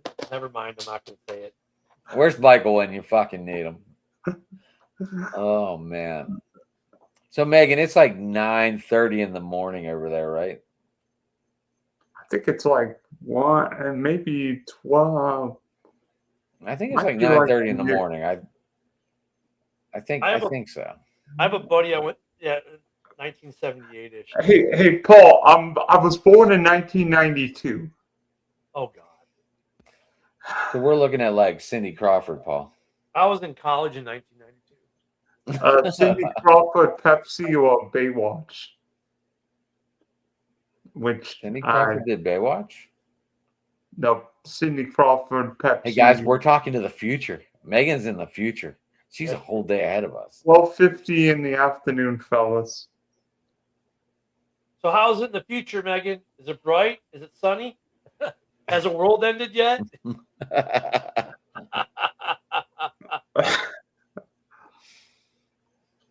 Early 80s. There you go. So Megan, no, I wasn't. So you were a senior. No, sophomore. Grade 10 sophomore. No, she was a senior when I was a freshman. Oh, okay. Yeah, I was already in college by 92. Oh, Ooh. fucks. Bad weather in Australia. Don't go down there. Yeah, I'm a bit older. Dude, if I went down there, I want to jump in the Barrier Reef. I want to go see some great whites up close. Just come down here. We got How scary that fucking sounds, but it just sounds so exciting to me. We have them here in the Gulf of America. I know that, but like over there, they're a lot more. There's a lot more Barrier Reef. Yeah, they're a lot more. Or go to Guadalupe Island, where the water for Guadalupe Island. If you ever watching Shark Week, that water is some weird water. It's warm and cold at the same time. Yeah, and it's crystal clear too. It's like, yeah, protected. The Great Barrier Reef. I didn't want to swim. I wanted to go down in the cage. I don't think they even let you do that. They don't even let you go down in the cage anymore. What about? I guess Shark Week gets special privileges. I would want to see I would want to see the Sydney Opera House and Whale the Koala. So that's where I want to go. Oh, yeah, that's a short ceiling there, Adam. Now, is this your forever home, or are you gonna get a new one? I in the beginning of the year, my resolution was to get the fuck out of here.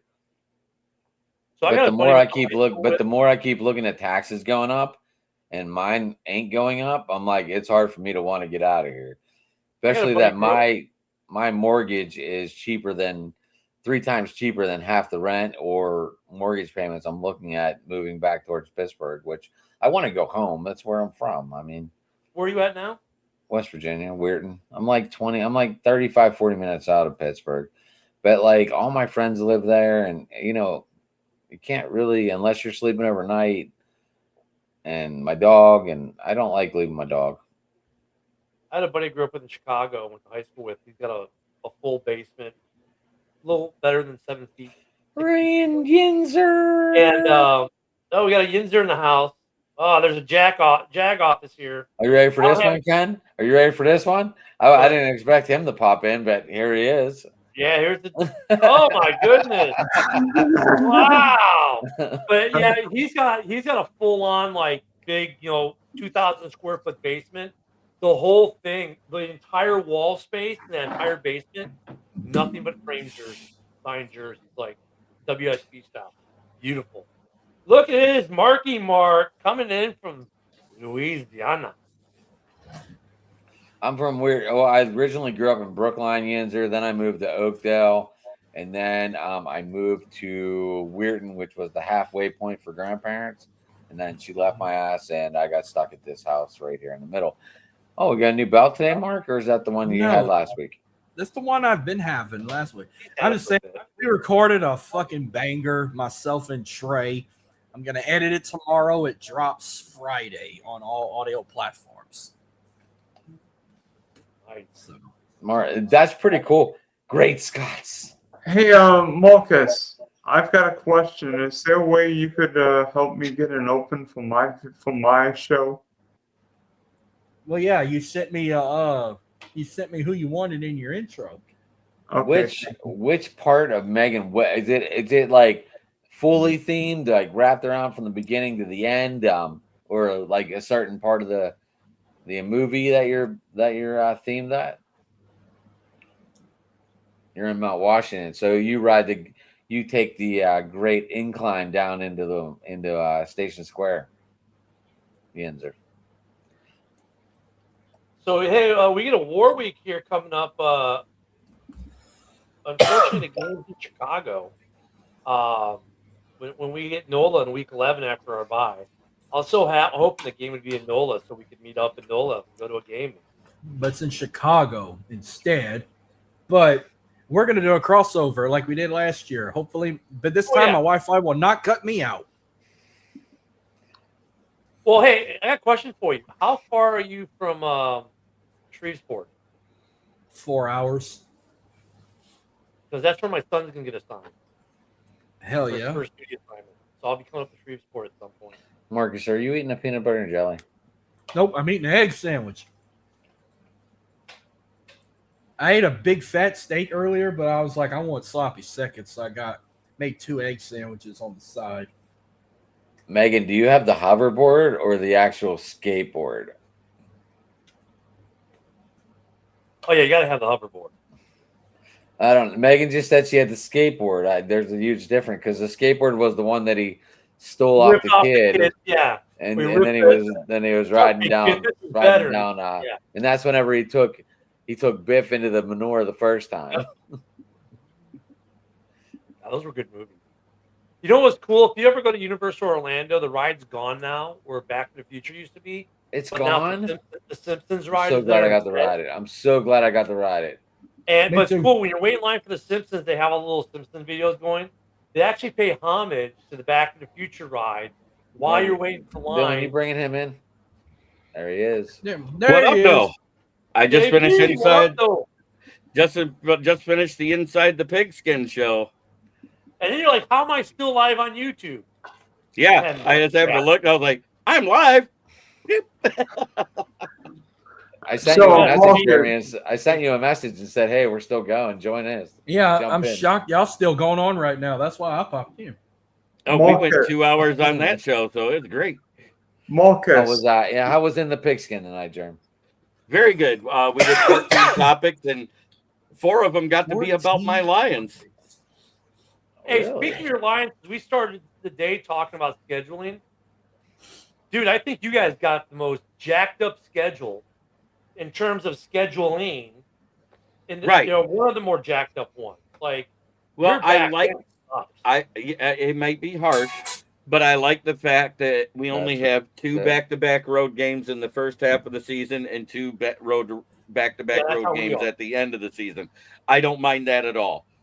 What I do hate is the 6th round bye with being in Munich in week 10 and having to do 3 games in 12 days again.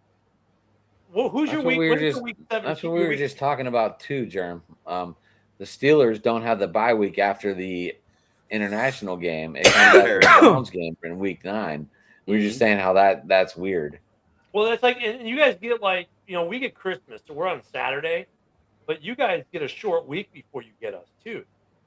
Like, you know, for week 17, it's a short week for you before you come to Chicago. So like, they didn't do you nearly as many favors as let's say the Bears got done by the NFL. I think the Bears got done good by the NFL. They didn't get any weird crap that makes you go, man, what the hell? But I think the Lions schedule is like, and they kind of like don't have an easy travel schedule the way it's laid out. Like they got a little tougher version, you know, in terms of their layout. I was like, ugh. Okay, so Megan is a Seahawks fan from what I'm Yeah, reading? she's a Sea Chicken fan. Yep. Yes. Is Hi, Megan. No, Jeremy, Yeah, I was we going to say get- that's we one get- of your folks, I believe. We get and like when we get to play you, Yep. Megan. That's week Megan 8, Aussie Goldcrogger. you know, when we play It is. Seattle, we play Seattle in week 8, but we're on a mini bye when we go play Seattle. So I'm not mad at that. We have a Thursday night football, mini bye, Monday night football. Sweet. Like I'm happy with the Bears layout. They're good. Now, back Jeremy, to has Lions. Megan ever been on your show? She's on it almost every week. Like Yeah, she's on. been on the Wednesday I mean, like what? Where? A Like, guest, a panelist. Yes, Yeah. she's been a Yeah. panelist. so I might have Yeah. met her. Is that what you're saying? I might have met her. Yeah, I that's don't Megan remember. Aussie Goldcrogger, the one that's always talking to Seahawks. I don't remember. Sorry, She's Megan. usually If I up- did a show with you, I don't remember. I know we're having a good conversation now, so I feel a little better. Yeah, I'm happy with my buy too, but my buy. And then we were talking about man caves and we were talking about music. We kind of So Marcus, what would if you could have like anything imaginable in your man cave, and Jeremy too? What would be in your man cave?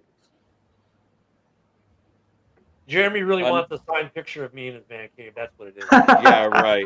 Oh, okay. You would just have a huge The poster delusion. of Marcus? Is that The what's going on delusion. here? Okay. I want a 9-foot diamond brand pool table. I want wall-to-wall jerseys of the Lions, Tigers, Red Wings, and Piston players I've adored over the years. I want an 85-inch TV. Ken's got one. I don't. And then, of course, I was just a saying, display Ken just case. informed us, Jeremy, that he had one. Yeah. I didn't know he did either. All right, Megan. Hey, have a good day. Have a good one, Megan. And then, of course, my recliner and bed would be in that fan cave too, for one reason. They would have those built-in refrigerators like you see online, those $1,500 recliners and $2,500 bed frames.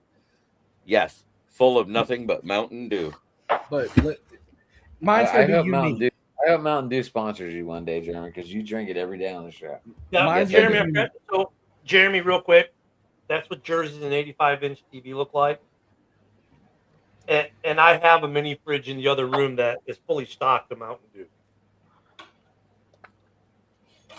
Good Mine's to see gonna be Boston Paul in the chat. Mine's gonna be too unique. This is why I have to be like Bruce Wayne rich or Richie Rich for what I want to do here, but it's towards the end. But I want my usuals, you know. I want it to be like Here's downstairs, like you got to go down a secret set of stairs to go in this like mega room where you can have an 85 like in your main course with I don't know what y'all think, a sectional or a couple sofa loves. What would you rather? And then I'll add it to mine. Would you do So- the wraparound? Would you do the L? Would you do the wraparound? I'd do whatever. I could do a I would wraparound. rather- Like, So, Marcus, let me. I was not a big fan of the sectional, so I got my current house, and that's what we have in the living room. And I love the sectional we have. The it has 3 recliners in it, like 2 regular recliners, and then the long one that has the long whatever you call it. It reclines too, so it's like a bed. I'm a big fan of that. Now in this man cave, I have 2 lazy boys or 2 recliners with the table in between, which works great. But the sectional we've got in our living room, I would so put that if you have a big enough man cave, like a full basement. Oh yeah, go with the sectional. It's worth it. Go with that. See what Then set up a bar somewhere where you got like your whole area. It's like a wooden table with high bar stools, and you got a TV set up there. Every liquor or beer you could think of, and then have like a little small table in the corner if you want to play cards and watch the game. Have a little deal set up there. Maybe like gotta have a fucking bathroom in the man cave, and put a TV in the bathroom by the urinal. Put a TV where you can watch shit while you shit.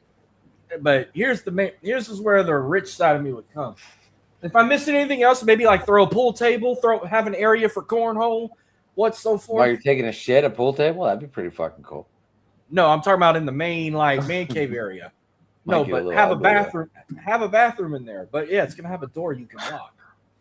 But have a pool table, have So- a cornhole area. Here's the point. So Maybe I have a throw basketball, hot shot, whatever. But here's the thing. You might see helmets, jerseys, whatever, replicas, memorabilias. It could be whatever. But I have the power to push a button on a remote, and I can change it from LSU memorabilia to Saints at the blink of an eye, or the Astros at the blink of an eye, or any other team I cover. If we're watching this game, I push a button, it'll turn into a freaking Astros room. We're watching the I same. like Yenser's answer. Did you guys see Yenser's answer? He said cocaine and hookers in my man cave. So if you guys owned a restaurant, like a sports restaurant, okay, would you have multiple rooms for podcasting I'd have I would one think about it. and have something set up like we do if they do it? It would have to be soundproofed, of course, because you don't want the Yeah. music and the sound of the bar. Well, what if seeping what in. if you what if like what if you had like what if you gave the guest, you know, they used to give like the trivia boxes, but you guys were on the main screen and like per room, like you could have like different categories, like have multiple podcasts going at once, but the guests were able to ask questions like table 1 asking screen 3 I questions. They have, in to, Atlanta, they have Georgia. to type it in a screen. Type it in a screen. Well, in Atlanta, Georgia, there's a card place called Card Headquarters, and I've seen a couple of their YouTube videos. The only reason I don't collect cards, but I've been watching them do some breaks, ripping some boxes, whatever. And that's how that store is set up. They've got a wall. They got I want to say 4 studios for different types of podcasts. They have a really big one. They have a couple of smaller ones. I think if you did that in a bar, yeah, and you can have podcasters who have their podcasts in those rooms, and maybe you have like a main stage in the main bar where you could have one. And I mean, that'd be cool because we go do our show from. No, I'm talking bar. about I'm talking about like one person be able to sit here. We'd be able to run a show right now, and then like a guy in another room would be able to run his crew on Right. that table. That's what he's saying. You'd have one main one. It has like a whole See you, bunch of Paul. actual, Good night, buddy. a bunch of Good one, production Paul. and lighting, and then you'd have a couple little ones for just little small solo shows, and then you have a tablet at each table where they can choose which one they watch and be able to comment on those shows where it goes to their StreamYard or Restream or whatever they're on. Like I Well, think that'd be you have to- awesome. you I can think have that a would be tablet. awesome. But I have the perfect name for this bar because Uh-oh. it'll be the perfect excuse for every man that's a sports fan to visit the gym. I like it. Where are you going, honey? The gym. Nope, sorry, you can't do that. That bar is already taken by a chain here in Pensacola, the Pensacola area. There's a couple of them. There's not one in Michigan. I can do it.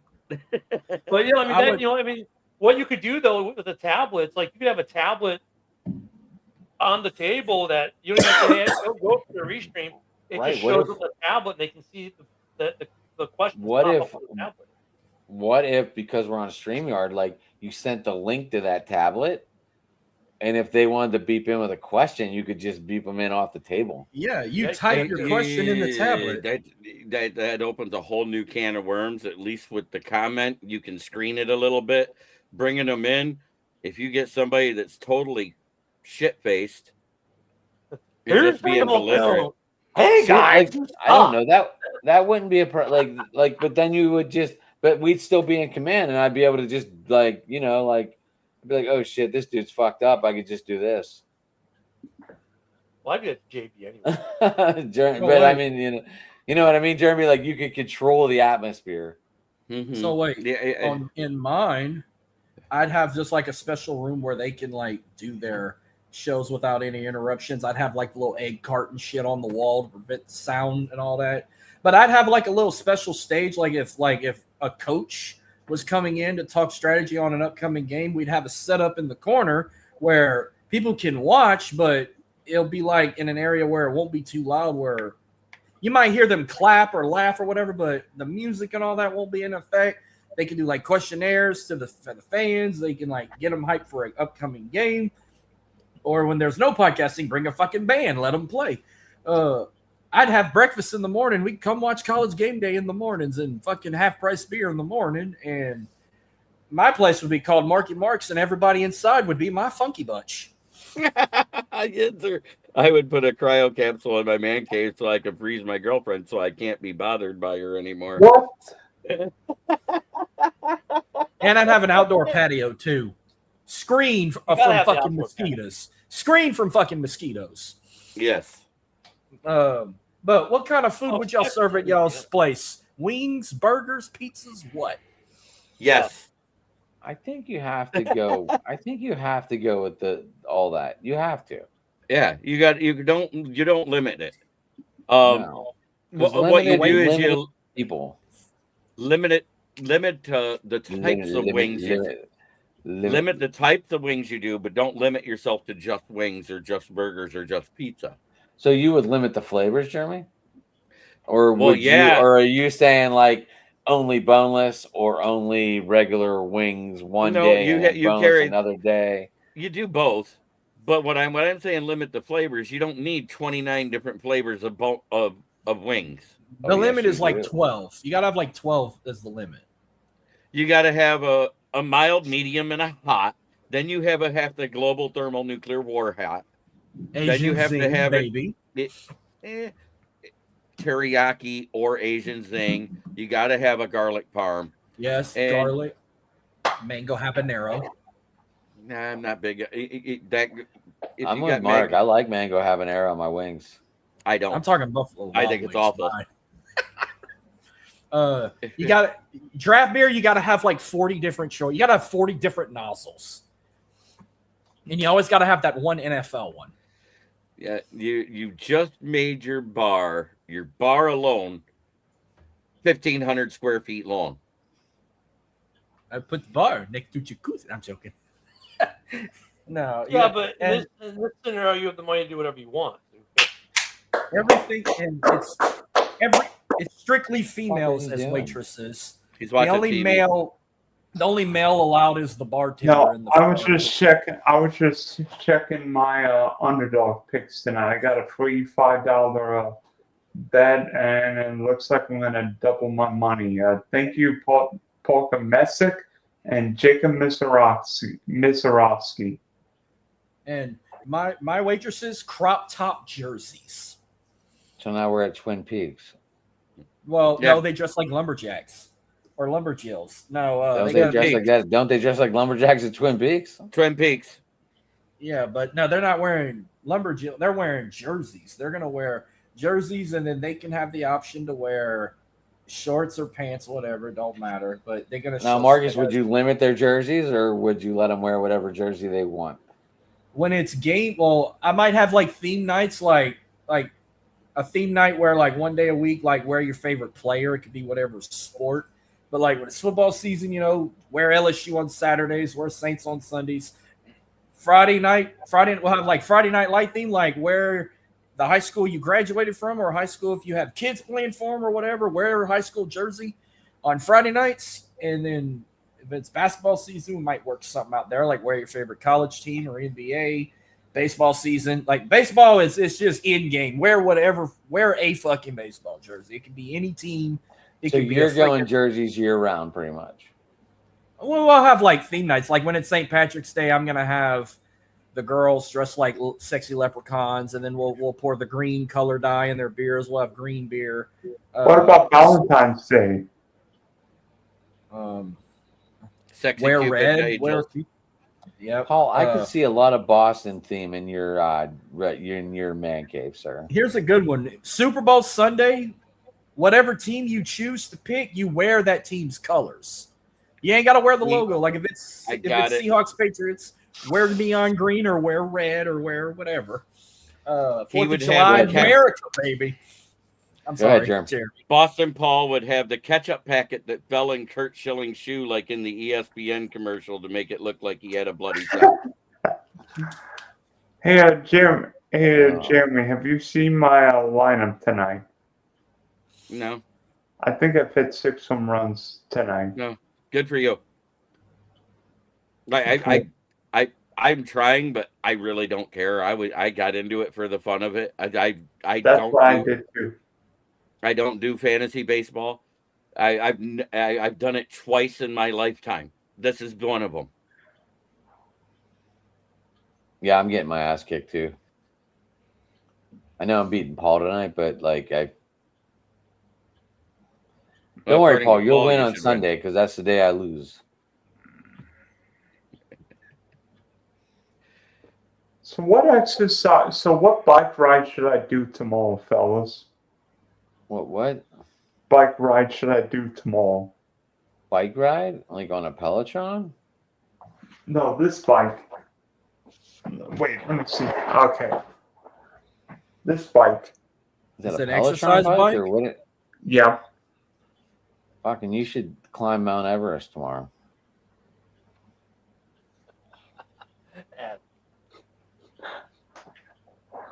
It's got to be an option. You mean ride it up Mount Everest, or like you got to ride like a certain amount of miles? Ride 5 to 10 miles if you can do that. Or Dylan, if you can program, like Yinzer lives in Mount Washington. Program some of them hills in Mount Washington. You'll be dead. Oh yeah, that'll do you well. I'd probably die of altitude sickness. No, Mount Washington is. If we don't have Michael, we have Yinzer. Yeah, that's insane. I can't believe it. He's not a jagoff for nothing.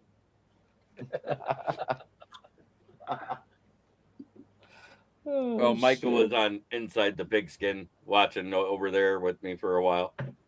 Was he? Oh, that's a good one, Paul. A pinball machine in the man cave. That's a good. Oh, 100%.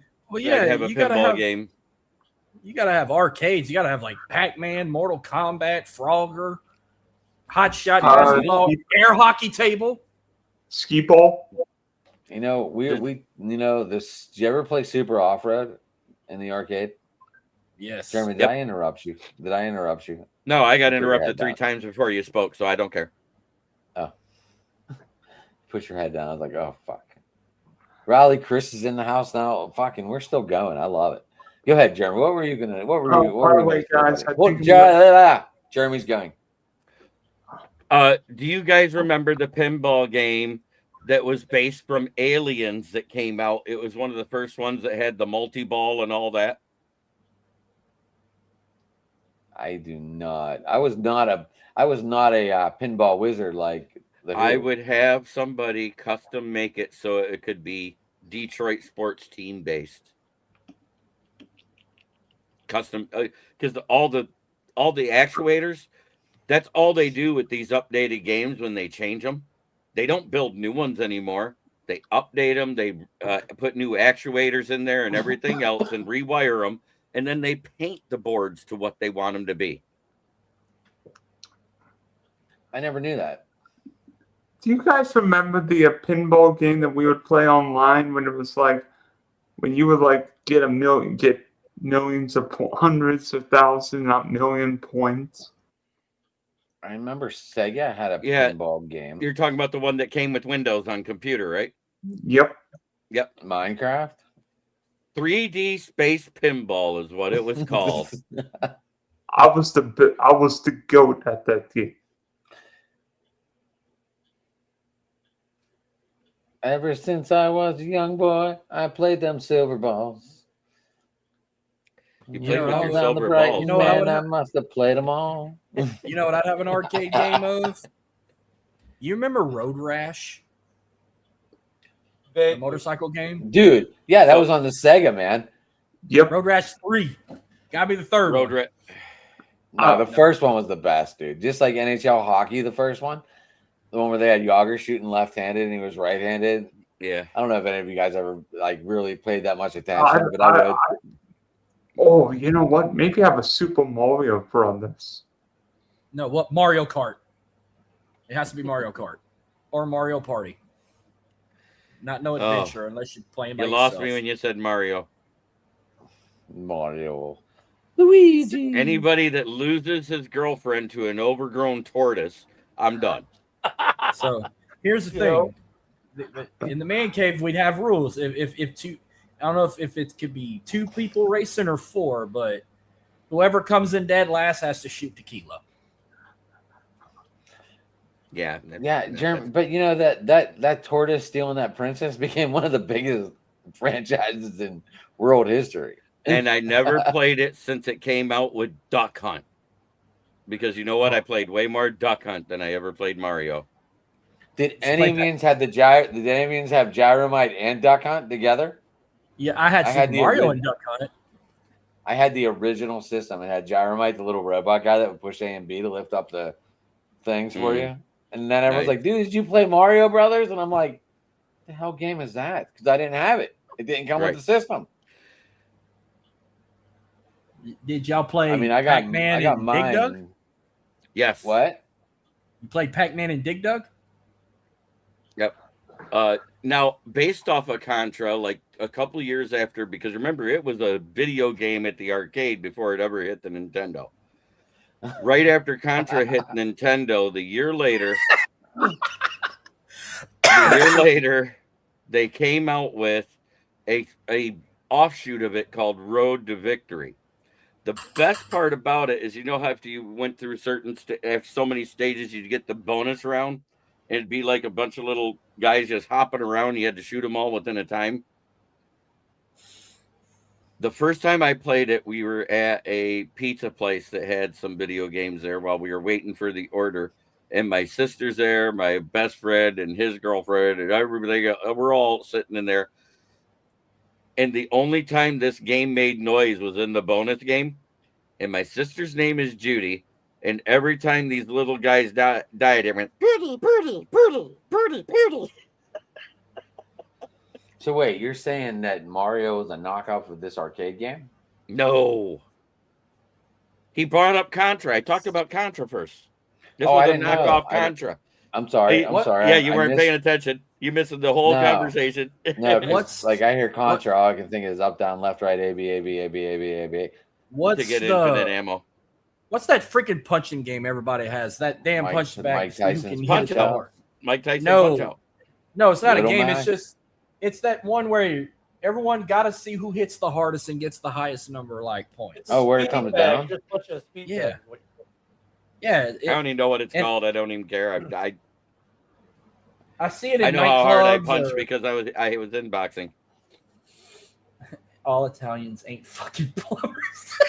The rest of her name is Ginzer. Oh, damn, Robbie. He went after you. Um, Yeah, Rob. I love that. All Italians ain't fucking plumbers. No, they're And they're- all, they go, and all hey, Germans aren't kraut. they're either plumbers or own a pizzeria. One or the other. or a Italian, yeah, like an Hey, Italian. is it bad that I ate at a pizzeria named Mario's a couple weeks ago? is it or good? they run It a was mafia. fucking amazing. Or the Look, as long as they have good food, that's all that fucking matters. Oh, it's owned by a guy that I play fantasy football against every year with the Gridiron Greats fantasy football. What did the lady Ken say? I gotta say, since your name is Ken, do they ever call your wife Barbie? no. Okay, thank God, huh? No, My she has wife's raven Puerto hair. She'd be more likely called Skipper. My wife's Puerto Rican, so she'd probably be more likely. El to take off a Barbio. one Ooh, and throw it at them. El They get Barbio. I like footwear it. thrown- You'd have footwear being thrown across the room. Yeah, there might Hey, be everybody's some- had one of those shoe throwing women. I hate when they use the heels because it acts like boomerangs. Fucking getting hit with a heel, that sucked. Oh, they got good aim too. Yeah, Yeah, Oh, man. yeah, they can't throw fucking anything. Then they throw a shoe and it fucking drills you. I can see it now. Ken's wife walks in, and you hear the music like Clint Eastwood does with that whistle in the background. Why'd you socks, Mr. Hamper? Someone's about to die. Now I know what you're thinking. Did she throw a flip flop or was it a thong sandal? To tell you the truth, and all this excitement, I kind of lost track myself. It was those Being- sketchers. She wanted to leave a mark. Being this is a sketch of the most powerful slip on in the world, it'll blow your head clean off. That's I just noticed. that's I just noticed. Are you I gonna just pick noticed that up? Dylan just I would fell look- off the face of the fucking earth tonight, huh? I would lose my life if they like threw a crock at me and hit me. So let me ask you something, Ken. Do you feel lucky, or are you gonna pick up that sock? No, you got to say it in Spanish. Oh You no! got to say. Why? Boy. Clint Eastwood played 10 Spanish cowboys and never spoke Mexican.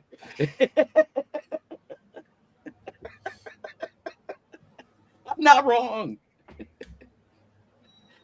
I only remember the only Clint Eastwood movie I'll always remember out is like Dirty Harry or whatever one of them Western movies I forgot that he mentioned. The Unforgiven is one of my favorites. That's a This good wasn't Metallica song. This wasn't his movie, but I think we're all fans of Tombstone. I'll be your Huckleberry. Which actually is not the right quote. Is that Are the you whiff? singing- Does the whiff want to join us tonight, Ken? Does You she can't wanna make a shoot. cameo? You seeing double. Well, I got 2, so I won't miss. Man, I used to be able to do that quarter trick with my finger. Like, You Val feel Kilmer lucky, got roll on it. Facebook. I used to do that, so I can't no more. I got fat.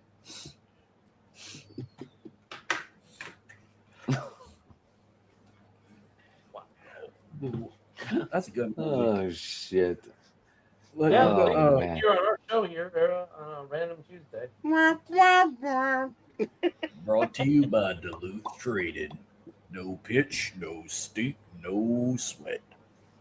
Grab a pair at DuluthTrade.com. So I gotta apologize. Apparently, we're not on my Facebook tonight, and I just noticed. I just gotta. Someone just messaged me, and they're like, "Hey, the show's not on Facebook tonight," and I'm like, Maybe it's good because last week I was talking about Lysol. Last night I was talking about painting faces. So Yeah, Well, got it a is. little- I have been talking football and now bullshit for exactly 3 There's hours. nothing wrong I with. There's think I'm nothing done. wrong with. There's nothing wrong with 3 nights of bullshitting. 3 hours straight. I bet you're talking in your sleep. I probably do. I know I snore because I'm exhausted every fucking night now that I'm up to 6 days a week at work. Damn. You're just a working Wait, man, man. what are you doing 6 days a week? Managing the tire shop. Well, One of the managers there's quit. one for I you, don't know what that work Jeremy. is. I don't know who Lions today is, but apparently Diana. Yes! Micro Mike Kimber, my buddy. Hey, Diane, Getting it. I got to bring up the picture now. I got to show him Oh, the Patriot geez. way. All right, we will. I got to show him Ken, the have you seen Patriot this way. Ken Have you hasn't seen this logo yet? He hasn't Ken? seen it yet. This is the best logo. It's going on the helmets this year because it's the Patriots way. And here it is.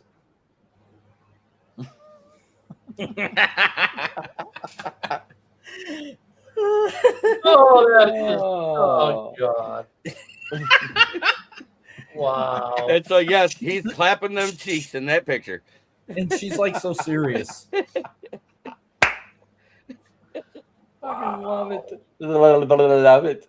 Well, gents, it's been a fun evening. It's been, about time for me to wrap it up too. But wait, I got one And more. after watching Diana Rossi get clapped, we're gonna wrap it up, I guess. Hopefully, Yeah, Mike did. That's a good way to end it. I'm telling you what. No, we got one more. It's Oh, we got one more. Hold up. Hold up. Oh, is it Hold the other that one? thought. It's the other one? I got to get a little further back in my history here. Oh, jeez. And you had Lions Ken today misses crying. seeing these.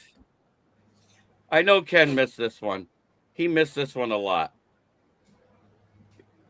He goes, I'm crying. Yeah, I just saw that. Ken has probably seen that one more than ever because he's on your show, Jeremy. Yeah, I pretty know. much every week. I see it every week. But it's been He it's just been re- a few months since I did it.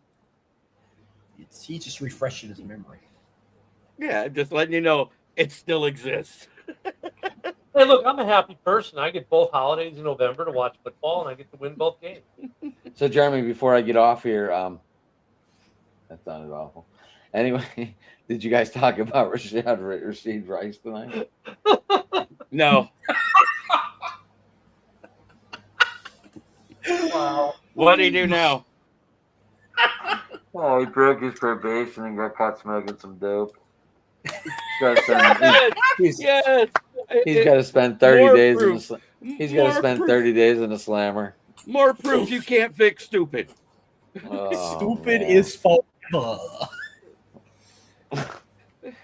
Stupid is undefeated at taking people out.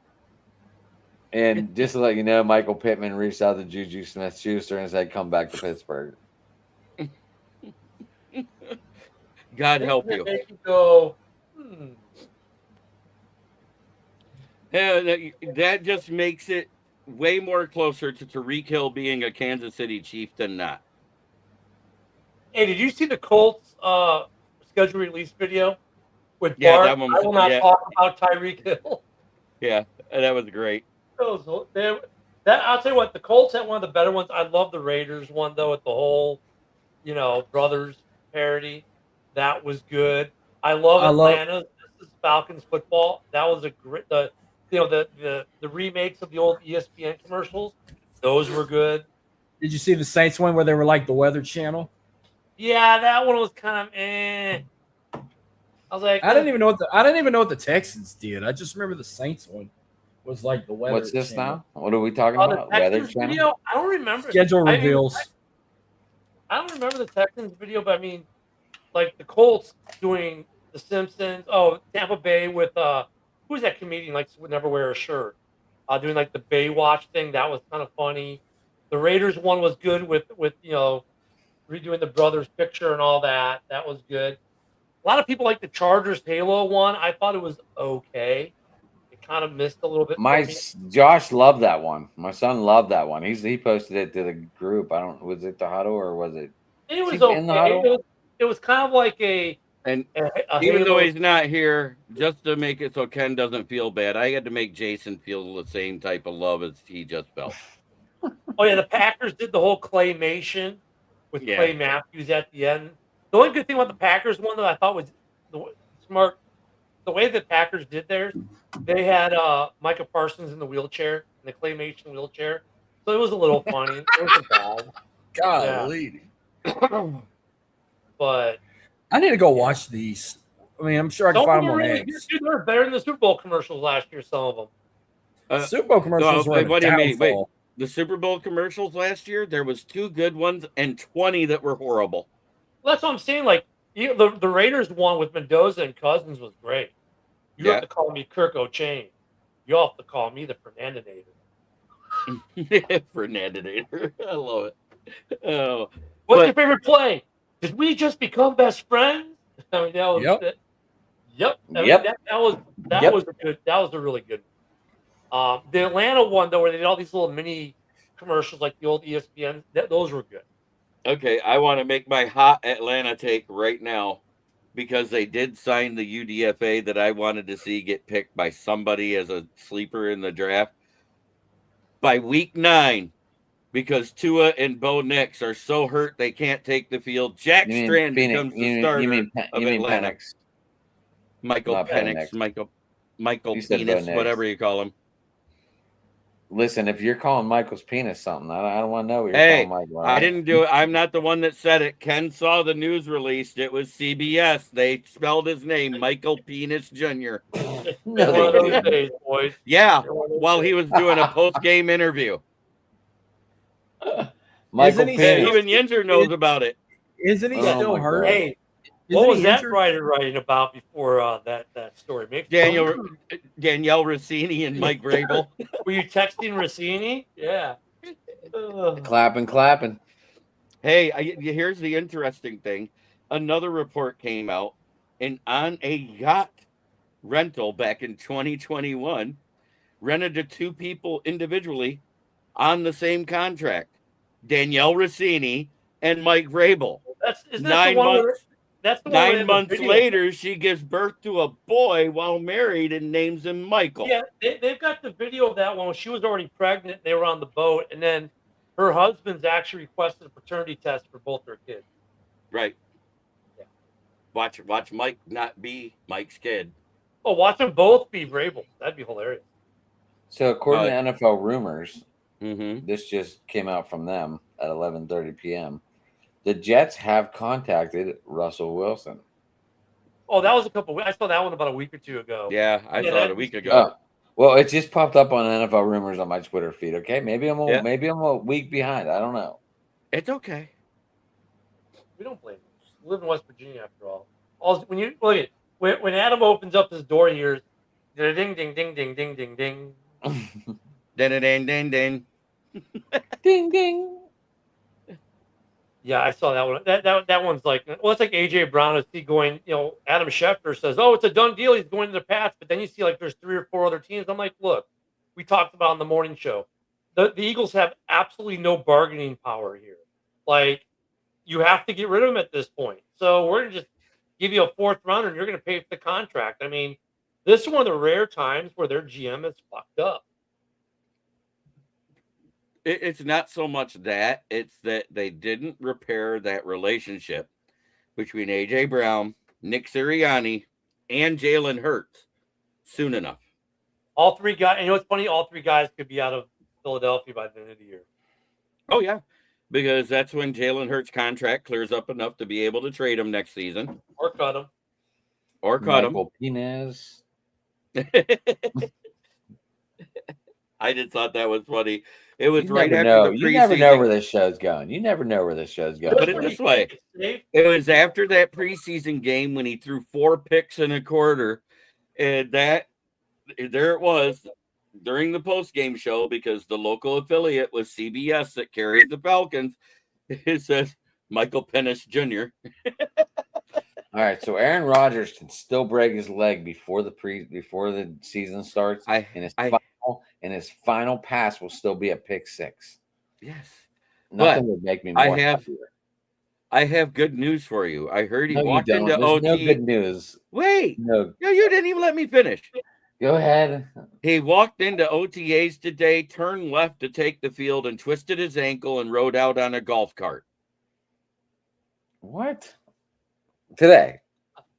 It was a joke meme I saw. And I was like, man, I should send that to Adam, but I don't want to get him too excited. Why did you just make my whole fucking day then disappointment? That was like the guy asking his girlfriend to tell him something good, and that's going to make him sad and happy at the same time. And where she goes, hey, your brother's dick is smaller than yours. Wow. What the fuck? Hey, the reply after that she gave him was even worse, but your dad's is bigger. Oh my God. This is not a family show, FYI. At 11:35 at night, it would stop being a family show. Yeah. There better not be any kids on this No. program. One thing we will never be accused of is being a family show. I put made it my in there channel specifically. 18 and up for a reason, Yeah, so I I did can too. say stuff like this. I'm rated Yeah, I M did for too. mature, so yeah. You're not mature. I rated M for mature. Like, I don't know. He's It's got a lot of adult white only. here like I do. I mean, he might be rated O for old. you know what I mean? Like the video games, like rated M for mature, like only adults can be a part of this. Seriously, Mark, Or how old Jeremy, are you? 36. I'll be 37 in August. This is all Wow, stress you had from. more gray at 36 than I had at 45. So Jeremy This and is- Mark, this came up as a question earlier. I was asking Ken if he had his system either locked down or in a separate box in the trunk, so it didn't go and it sounds horrible.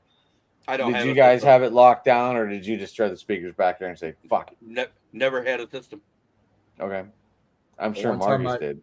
The one time I did, it sounded like shit. I had a shit. didn't guy lock it hook down. up. I didn't lock it down.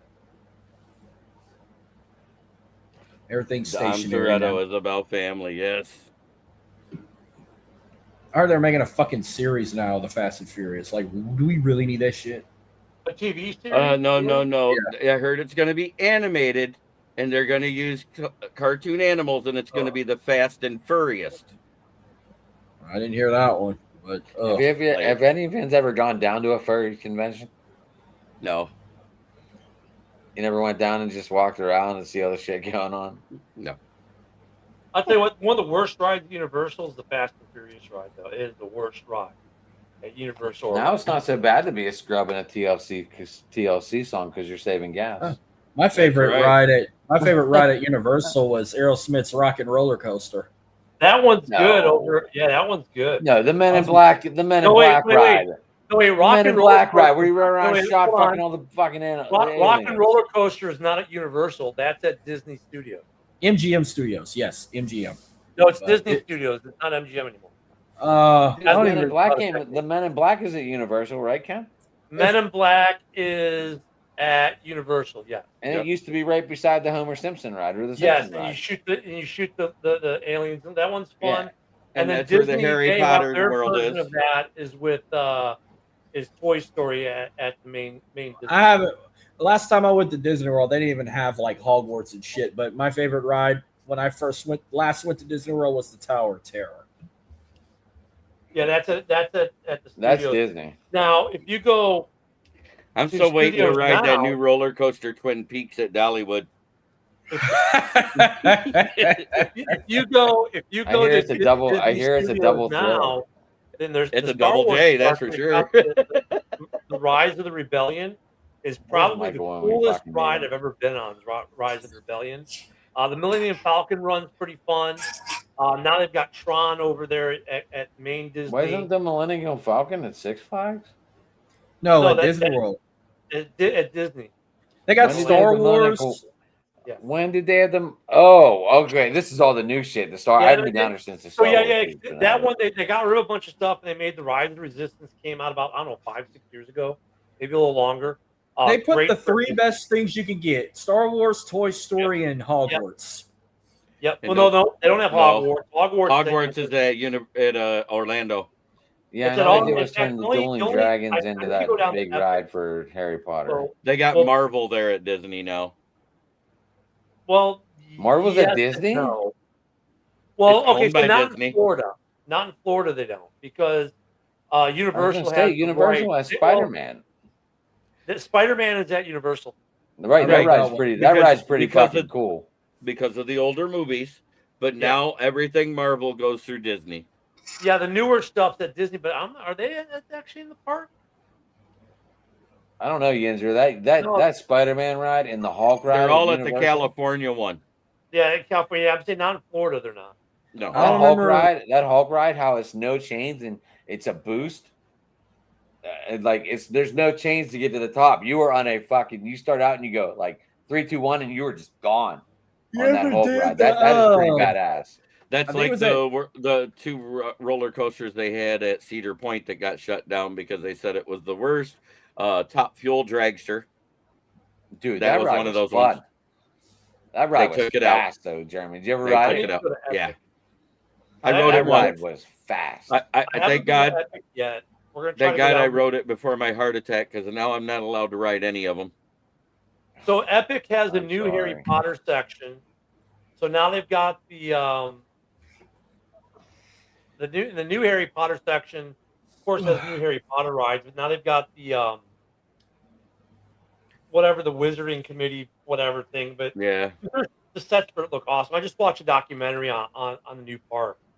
They've got a station that's all Nintendo, section Nintendo. Yeah, section, that's where I want to go. Yeah, yeah, they got the Harry Potter stuff. They got the classics, like the classic monsters part, which is I think would be really cool.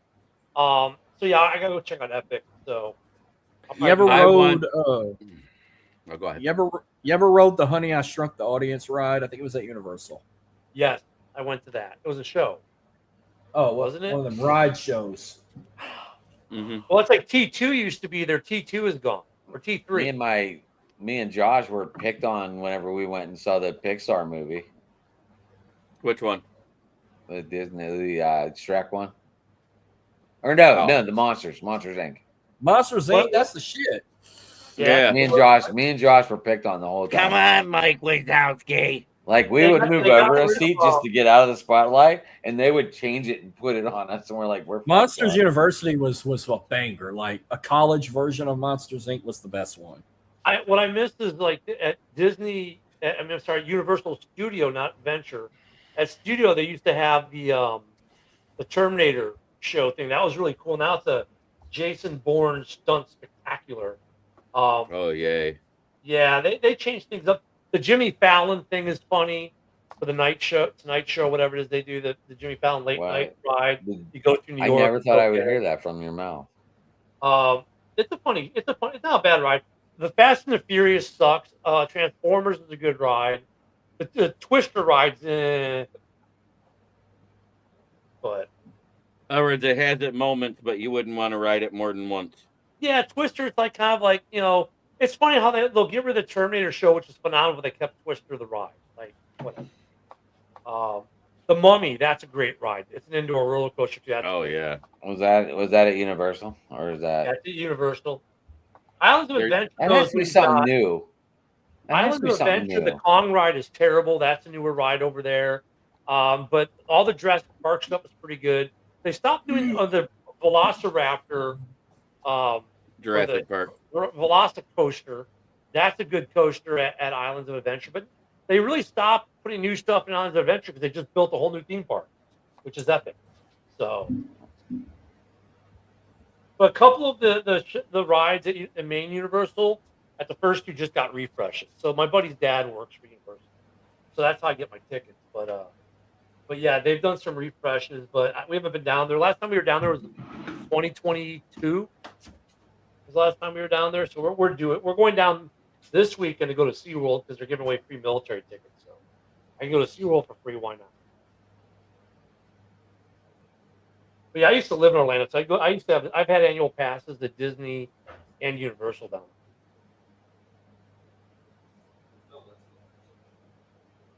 there. JB don't need roller coasters. He just tells people, "Hey, get in this tire," and he pushes them down the road.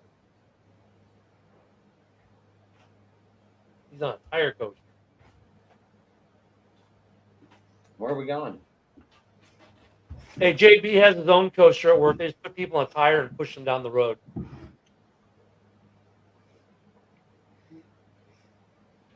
Uh-huh.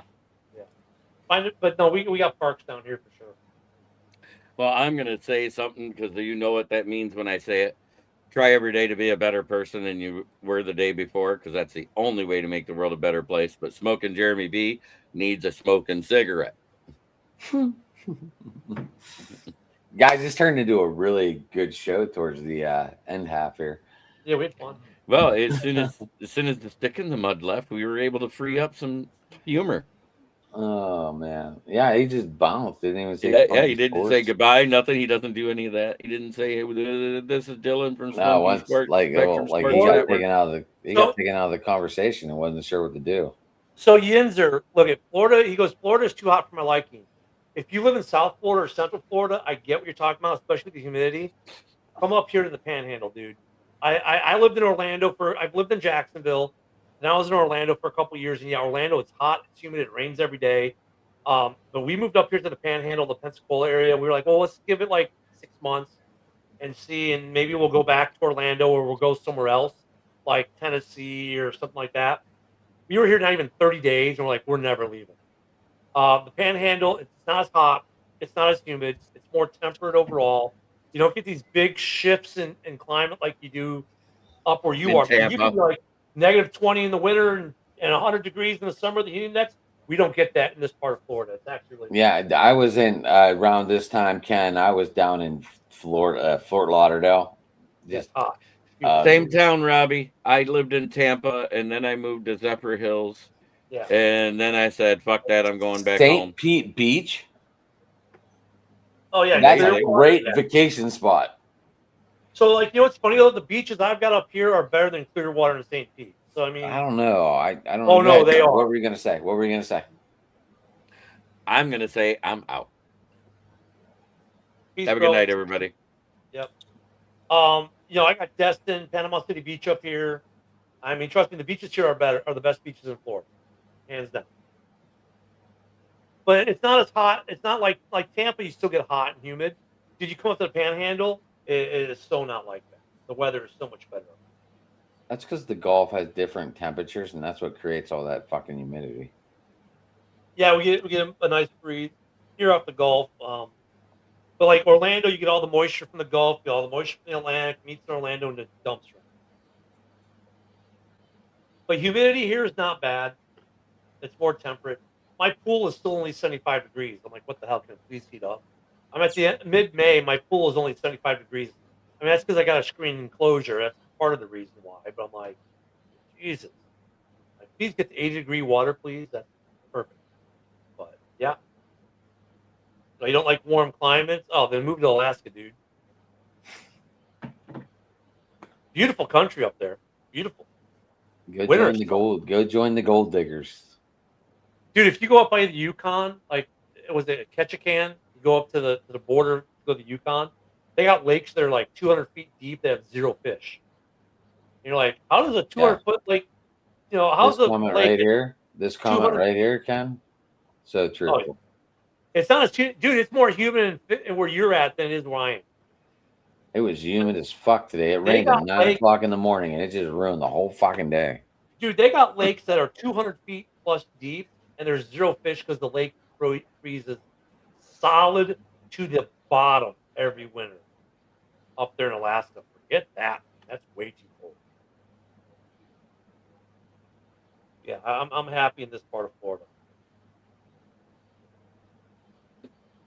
Good weather. Yeah, this is fun. I'm sorry I missed a couple weeks. It's been busy here, man. It's been busy. Super busy. Yeah, the way Dylan started to show off. Where's Big Rich at today, man?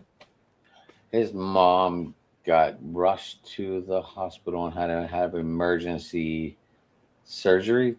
Oh, hope she's I think okay. that's what he told me. He was going to haven't stay seen- overnight with her. I don't know if it was at the home or if it was at the hospital. I'm not sure. We haven't seen Rich in like a couple weeks. 12 hours cutting grass. Dude, you're doing something wrong. Dude, you got to get it done. I mean, it's been raining all weekend. How That big grass your is yard? out of control. Or is that what you're doing for money? I get on my riding lawnmower and spend about a half hour tops. I'm on a half acre. Yeah. Then I go down to the dock, throw a line. If I want. Good stuff, boys. I'll be back next Tuesday, hopefully. Going out of town this week. I'm going to go hit SeaWorld. Oh, you landscape. Okay. Yeah, that's a lot of hours cutting grass, man.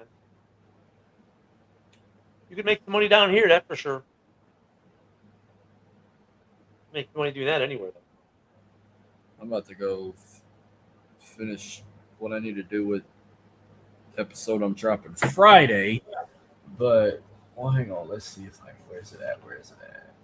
Oh, Yeah, do just all- a reminder. Coming up June 14th, we got our little watch party. UFC Ken, you were Freedom more than welcome to 250. jump in on this. I might. I watched the talk- last UFC fight, and I just watched the Carano fight, Carano Rousey, all 17 seconds of it. Yeah. Because I got a new IPTV, and it's better than my last one. Let me tell you what, Junior Dos Santos needs to never get back in the octagon again. And Oh, dude, yeah. Diaz was a fucking bloodbath. He needs to retire, too. But I have a new What was it called? IPTV. I paid $70 for a year for 3 lines. And Damn. it's so much easier to watch the pay-per-view. So I know they're on Netflix and CBS Plus or whatever. But yeah, so I watched the last 2 fights. The last pay-per-view, if you will, for UFC, and then the Netflix. Yeah. And they were pretty good. And what's your reaction about McGregor Holloway fighting a second time in July?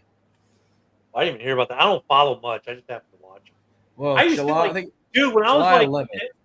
when I was at the Army Captain's Career Course, and it was forced that we did combatives, which is basically MMA. I used to be all in. That's when Brock Lesnar was fighting in the like UFC. Frank Mir and Randy Couture and all those guys. Yeah, like so. We would watch because we were all hyped about it because we were doing combatives in the Army, and then once I stopped doing combatives, I stopped watching, and partially because I didn't want to pay for pay-per-views. This was before streaming services and all that. Like I've got now on IPTV. That something exists. And I didn't feel like going to a bar to watch a fight. And sometimes we go to someone's house. Like I remember we went to someone's house to watch a Rousey fight once. I was like, okay. But I Yeah. kind of got away from it all. And I just watch these two. I do enjoy watching them, but it's like I don't follow. I used to go to B-Dubs and spend like $70 on food and draft beer for 5 hours to watch every fight from the prelims to the main event. Oh, they loved you. Oh yeah, I was their fucking favorite. But then whenever they got this deal with Paramount Plus, I'm like, peace out. I need to make a Yeah. comeback though. Like I'm thinking about it. If we don't, we'll see how successful this one goes. Like if this watch along is successful, I was gonna have one for $329, which is McGregor Holloway 2, but I need to make a return at B-Dubs in Lake Charles. They miss me over there. But 330, there's a big fight. Huh? They didn't go out of business when you stopped going. No, they actually built a freaking nicer one right across the street from the old location. It's on the banks of the casino grounds. So before you turn on that one road to get to La Berge or the Golden Nugget, it's right there, right next to that fucking Arby's they built too. Wait, Arby's is you're in which cheaper. which city are you in again? I am 35 minutes from Lake Charles, but I'm about 45 minutes from Lafayette. But the one I'm talking about is in Lake Charles. All right. So you know about Coffee Oh. Town. Yeah, the one in Lafayette. There's two B Dubs in Lafayette, but the one I go I've to been the there- I've been most is overcrowded every fucking time. I've been to Coffee Time at LSU. That's a pretty good place. It's not as good as Cafe Du Monde, but Coffee Time. You should when Daniel Cormier or Dustin Poirier were still fighting, you could not get in a fucking sports bar in Lafayette, because they were rooting for their hometown boys. So I would always stay home and rent the pay-per-views, or I would go to B-Dubs in Lake Charles, but I'd have to get there like at 5:30, 6 o'clock at night. Is there anything that does pay per view anymore? Does WWE still do wrestling? Does pay per view still, doesn't it? Yeah, they're on the ESPN app now. So they're not You gotta really pay per view like they used to be. If you have ESPN Plus, you get it. They no ESPN Unlimited, and they act like the fucking UFC. There's 5 matches on the card. There's so many infomercials. They got to show celebrities in the crowd. They got to have the preview clips of them walking in the venue like they just got there, and they're TKO ruined WWE. And now, since TKO's also owns UFC, they just made a list of WWE superstars that are going to be attending Freedom 250 at the White House, like the Usos, Tiffany Stratton, Charlotte Flair, Trick Williams, Chelsea Green, and Braun Breaker will all be in attendance for Freedom 250. That's wild. Yeah. All right, boys. I know it's almost midnight for Adam, and it's almost 11 for us here in the Central. Yeah. Right. I was just looking. I just looked and was like, "Holy cow!" Yeah. This has been an episode of Open Mic. I am at Sports Talking It on Twitter. Also, you can get me at Driving the Top Productions on YouTube. You can get me at Ad McNally on Facebook, which for some reason we're not on my Facebook tonight, but that's okay. And Ken, how do people get you? I'm glad you're back. I know you've been on hiatus for a little bit, son graduating and just everything else happening. Yeah. And I'm glad you're starting to stick your nose back around. I like it. Yeah, I'm at Talking Sports 18 on X. I'm on JB's YouTube for all the shows, of course, Monday through Friday at 10 a.m. Central. We still do Ken and Ken in the morning. The Bears shows have been in a little bit of a hiatus on Wednesdays and Sundays. We'll be back eventually doing those as well. And I'm going to try to – the evening shows have been hard for me this summer, but I'll try to, make my way in here more and over to JB's on Wednesday night. Yeah, dude, it's been a lot going on this year. It's like I'm retired. I'm busier now than when I work. It's like, the son graduated Air Force Basic. Now he's at his tech school. I've had some other stuff go on here, family-wide, selling this, going on vacation. I just did a cruise for my son's high school graduation, first present. We're doing another cruise because Margaritaville is giving away free cruises to vets again. So we're doing another Margaritaville cruise in June. Fucking hey. Dude, Margaritaville, I can't say enough good things about Margaritaville as a cruise line. The last cruise we did, MSC, loved the layout of the ship. The upselling wasn't as bad, even though they send you an email every day till the day you board to try to upsell you. You know who I would love to have a cruise? Hard Rock. Hard Rock. If they did a ship, yeah, I mean, Margaritaville, though, what's cool about the Margaritaville boats is you get on, they're like, look, it's 5 o'clock somewhere, just go enjoy. They don't push you into the casino. They don't push you to buy packages. They don't push you in the shopping stuff. They don't try to upsell you on the spa and everything else. And MSC was it was a really nice boat, good food, great food, actually. But the room's kind of like, the bed was uncomfortable, and I swear the room tried to kill my wife because something in there gave my wife a bad reaction. She slept 2 of the nights on our balcony because the room just tried to kill her. But, I mean, I can't say enough good things about Margaritaville at sea. And we're doing out of Tampa again. So we've already been on the Islander. That's the boat out of Tampa. It's a good boat. It's an old Carnival boat. It's a nice boat. And it's just relaxing, enjoyable. They have good food, good entertainment. MSC had great entertainment for the most part. Their comedian kicked ass. Their food was phenomenal. And it was pretty relaxed. We kind of enjoyed it. And they didn't push the shopping. Like, we didn't even realize where some of the shops were until almost the end of the cruise. It was that good. As far as them not pushing that shit in your face. Their staterooms can be better, though. The beds were uncomfortable. The lack of TV programming they had compared to Carnival and Margaritaville is noticeable. But the onboard stuff was cool. But, yeah, when I'm not doing that shit, you can catch me on the X account that we're on here tonight at Talking Sports 18 and on JB's YouTube. Only cruise I've ever wanted to do was Chris Jericho's Rocket Wrestling Rager at Sea. I've always wanted to do that, but you got to freaking go out of Miami to Yeah. the Bahamas. That's the only So bad most part. of those, yeah, like they've got Chris Jericho does his one every year, and then there's another rock one they do every year. I think what radio conglomerate does that? Then you got like the Star Trek one every year. There's a Star Wars one, a Stargate one, like all these little specialty cruises. Mostly all of them go out of Miami. I think the Star Trek one went out of L.A. once or twice, but yeah, all these specialty cruises. I mean, but dude, that cruise, like if you do those, they're so themed out. It's like, I don't know, are you really enjoying it having to wear a certain theme every day? I'd have to like cruise out of Galveston or New Orleans or something. Dude, cruising on NOLA is a good time. I've done that a couple times. You go down the Mississippi. Now, I think NOLA only has Carnival. If I'm not, they might have one other, but yeah, it's a good place to cruise out of is NOLA. I've cruised out of there. You could do Mobile. They're only certain times of year out of Mobile. Those are all Carnival. There better be enough lifeboats if we hit an iceberg.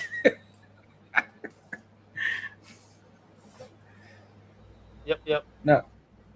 Everyone's talking about like everybody ever tells me you have to at least do it once in your life. I said eventually I'll do a cruise once in my life, but it's got to be a one I want to enjoy. Like if it's one of them theme ones, like if it's not the Rock and Wrestling Rager, I do the Star Wars one, or I just don't want to end up like Cuba Gooding Jr. What about like a concert? What about like one of those concert cruises? Well, that's there's a big rock one they do every year. I think Octane does one from Sirius XM. And whatever that one of the other big radio conglomerates. 311 started doing them. Yeah, I'll tell you what though. If you're gonna do like one cruise ever, the one cruise you do is Alaska.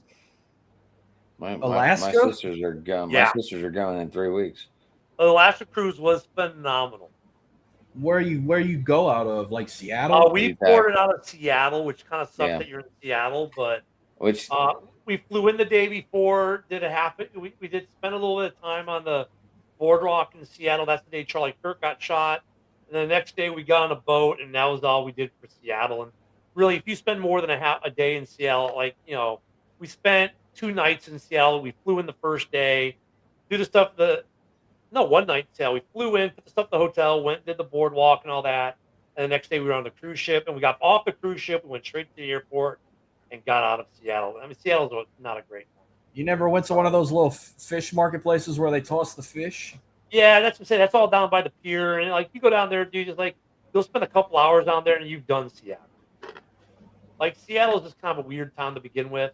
I mean, it was pretty cool. We did a harbor tour where you got on a boat, went all throughout the harbors down there in Seattle. So you go by Lumen and you see the stadiums and you see a couple other places that were pretty cool. I mean, it's a beautiful country, but the city itself is kind of trash. Sorry. I've toured when I was in Corpus. I toured the USS Lexington. Now I've always wanted to see that place. It was nice. Fucking worked out, going down ups and downs and flights of stairs and shit. But like they even show like if you ever like we're in the military, like I mean I know y'all wasn't on the water like that, but I mean I didn't know how they could live like that or fucking fighting a war like that in them submarines. Well, like USS Alabama is right down the street from me in Mobile. I've been on that boat a few times. I've been on what's the aircraft carrier out there in San Francisco, the one that launched the attacks on the response attacks on Japan after Pearl Harbor. I've been on that carrier. I've been on a few older boats. It's like, yeah, dude, a few of the old submarines. I was on in Chicago. They have a U-boat. I got the tour at the Field Museum in Chicago. They have a U-boat. And then there was another U-boat they had in Wisconsin, and I've been a couple in the old diesel electrics. It's like, how did they ever sleep? I mean, you had to be 5'2". I mean, how did they? Yeah, kudos to those people, man, who did that stuff back in the day. What's another one they say you got a tour? That's a USS. I forgot which one. Like they named like that said Lexington was one. I went to that one, but then there was like 2 other ones. I can't fucking remember. The Alabama. You gotta go to Alabama. That's in Mobile. That's in Mobile, and then the carriers. The one was it the Hornet or whatever it's called. That's in San Francisco. You gotta go on that.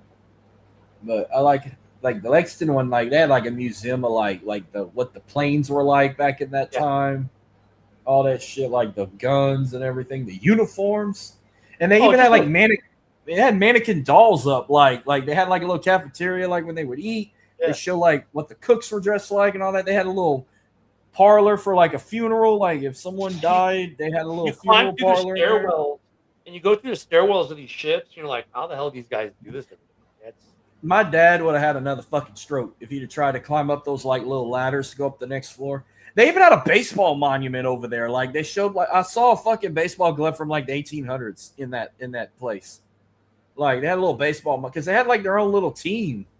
Like when they were ever on land, they'd get like play like sandlot ball together and shit. But like that, I saw a fucking baseball glove that looked like a whole hand from like the 1800s. I said, I bet that bitch hurt when you caught a fastball. good shit there, boys. It was a good show tonight. Absolutely. I know. I probably wouldn't have lasted 2.5 hours, but I'm glad I popped in for about an hour. You could say. Hour and a half. I was in here an hour and a half. Holy Yeah. crap!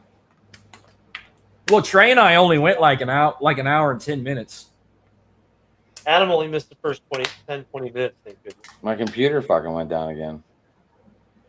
You wanted to start earlier. I'm like, oh, let's give Adam a few minutes. I was trying. My computer wouldn't turn on. I'm like, Like, what the fuck please, is going on here? we'll wait a little bit, Dylan. We'll wait. I like Dylan, but yeah. I Oh, do he didn't too, play but the sometimes, intro. like, He did. I saw he played the countdown video again, not Yeah, the but he did. intro I made. he gets so thrown off a subject. Like, if he don't get his way, like, he fucking just bails. Well, like, yeah, I mean, I didn't mind how he had it played out. Like, we talked about tough schedules, we covered a couple of them, but then, like, dude, like, the music playlist thing was kind of like, okay. Now, the man cave thing is kind of cool because I'm actually in mine now, and that was kind of cool, but, and there's still some things I wanted to display. My house is just basically a whole man cave. So I mean, I can Yeah. call it that. I can call it my house, my man cave, my studio. I can call it whatever. It's your all in one. It's my all-in-one because like all it is 3 rooms. When you walk in, it's all a living room and kitchen all in one. And then I got Yeah, we can see the kitchen. but I got a set of double doors. That's where my washer and dryer is. But like in my small little hallway, I got a door straight across, which is the bathroom, and the door on the right is my bedroom. That's how I built that's how the house got built. All right, kids. Yeah. I'm getting off of here. I Yep, gotta me go. too.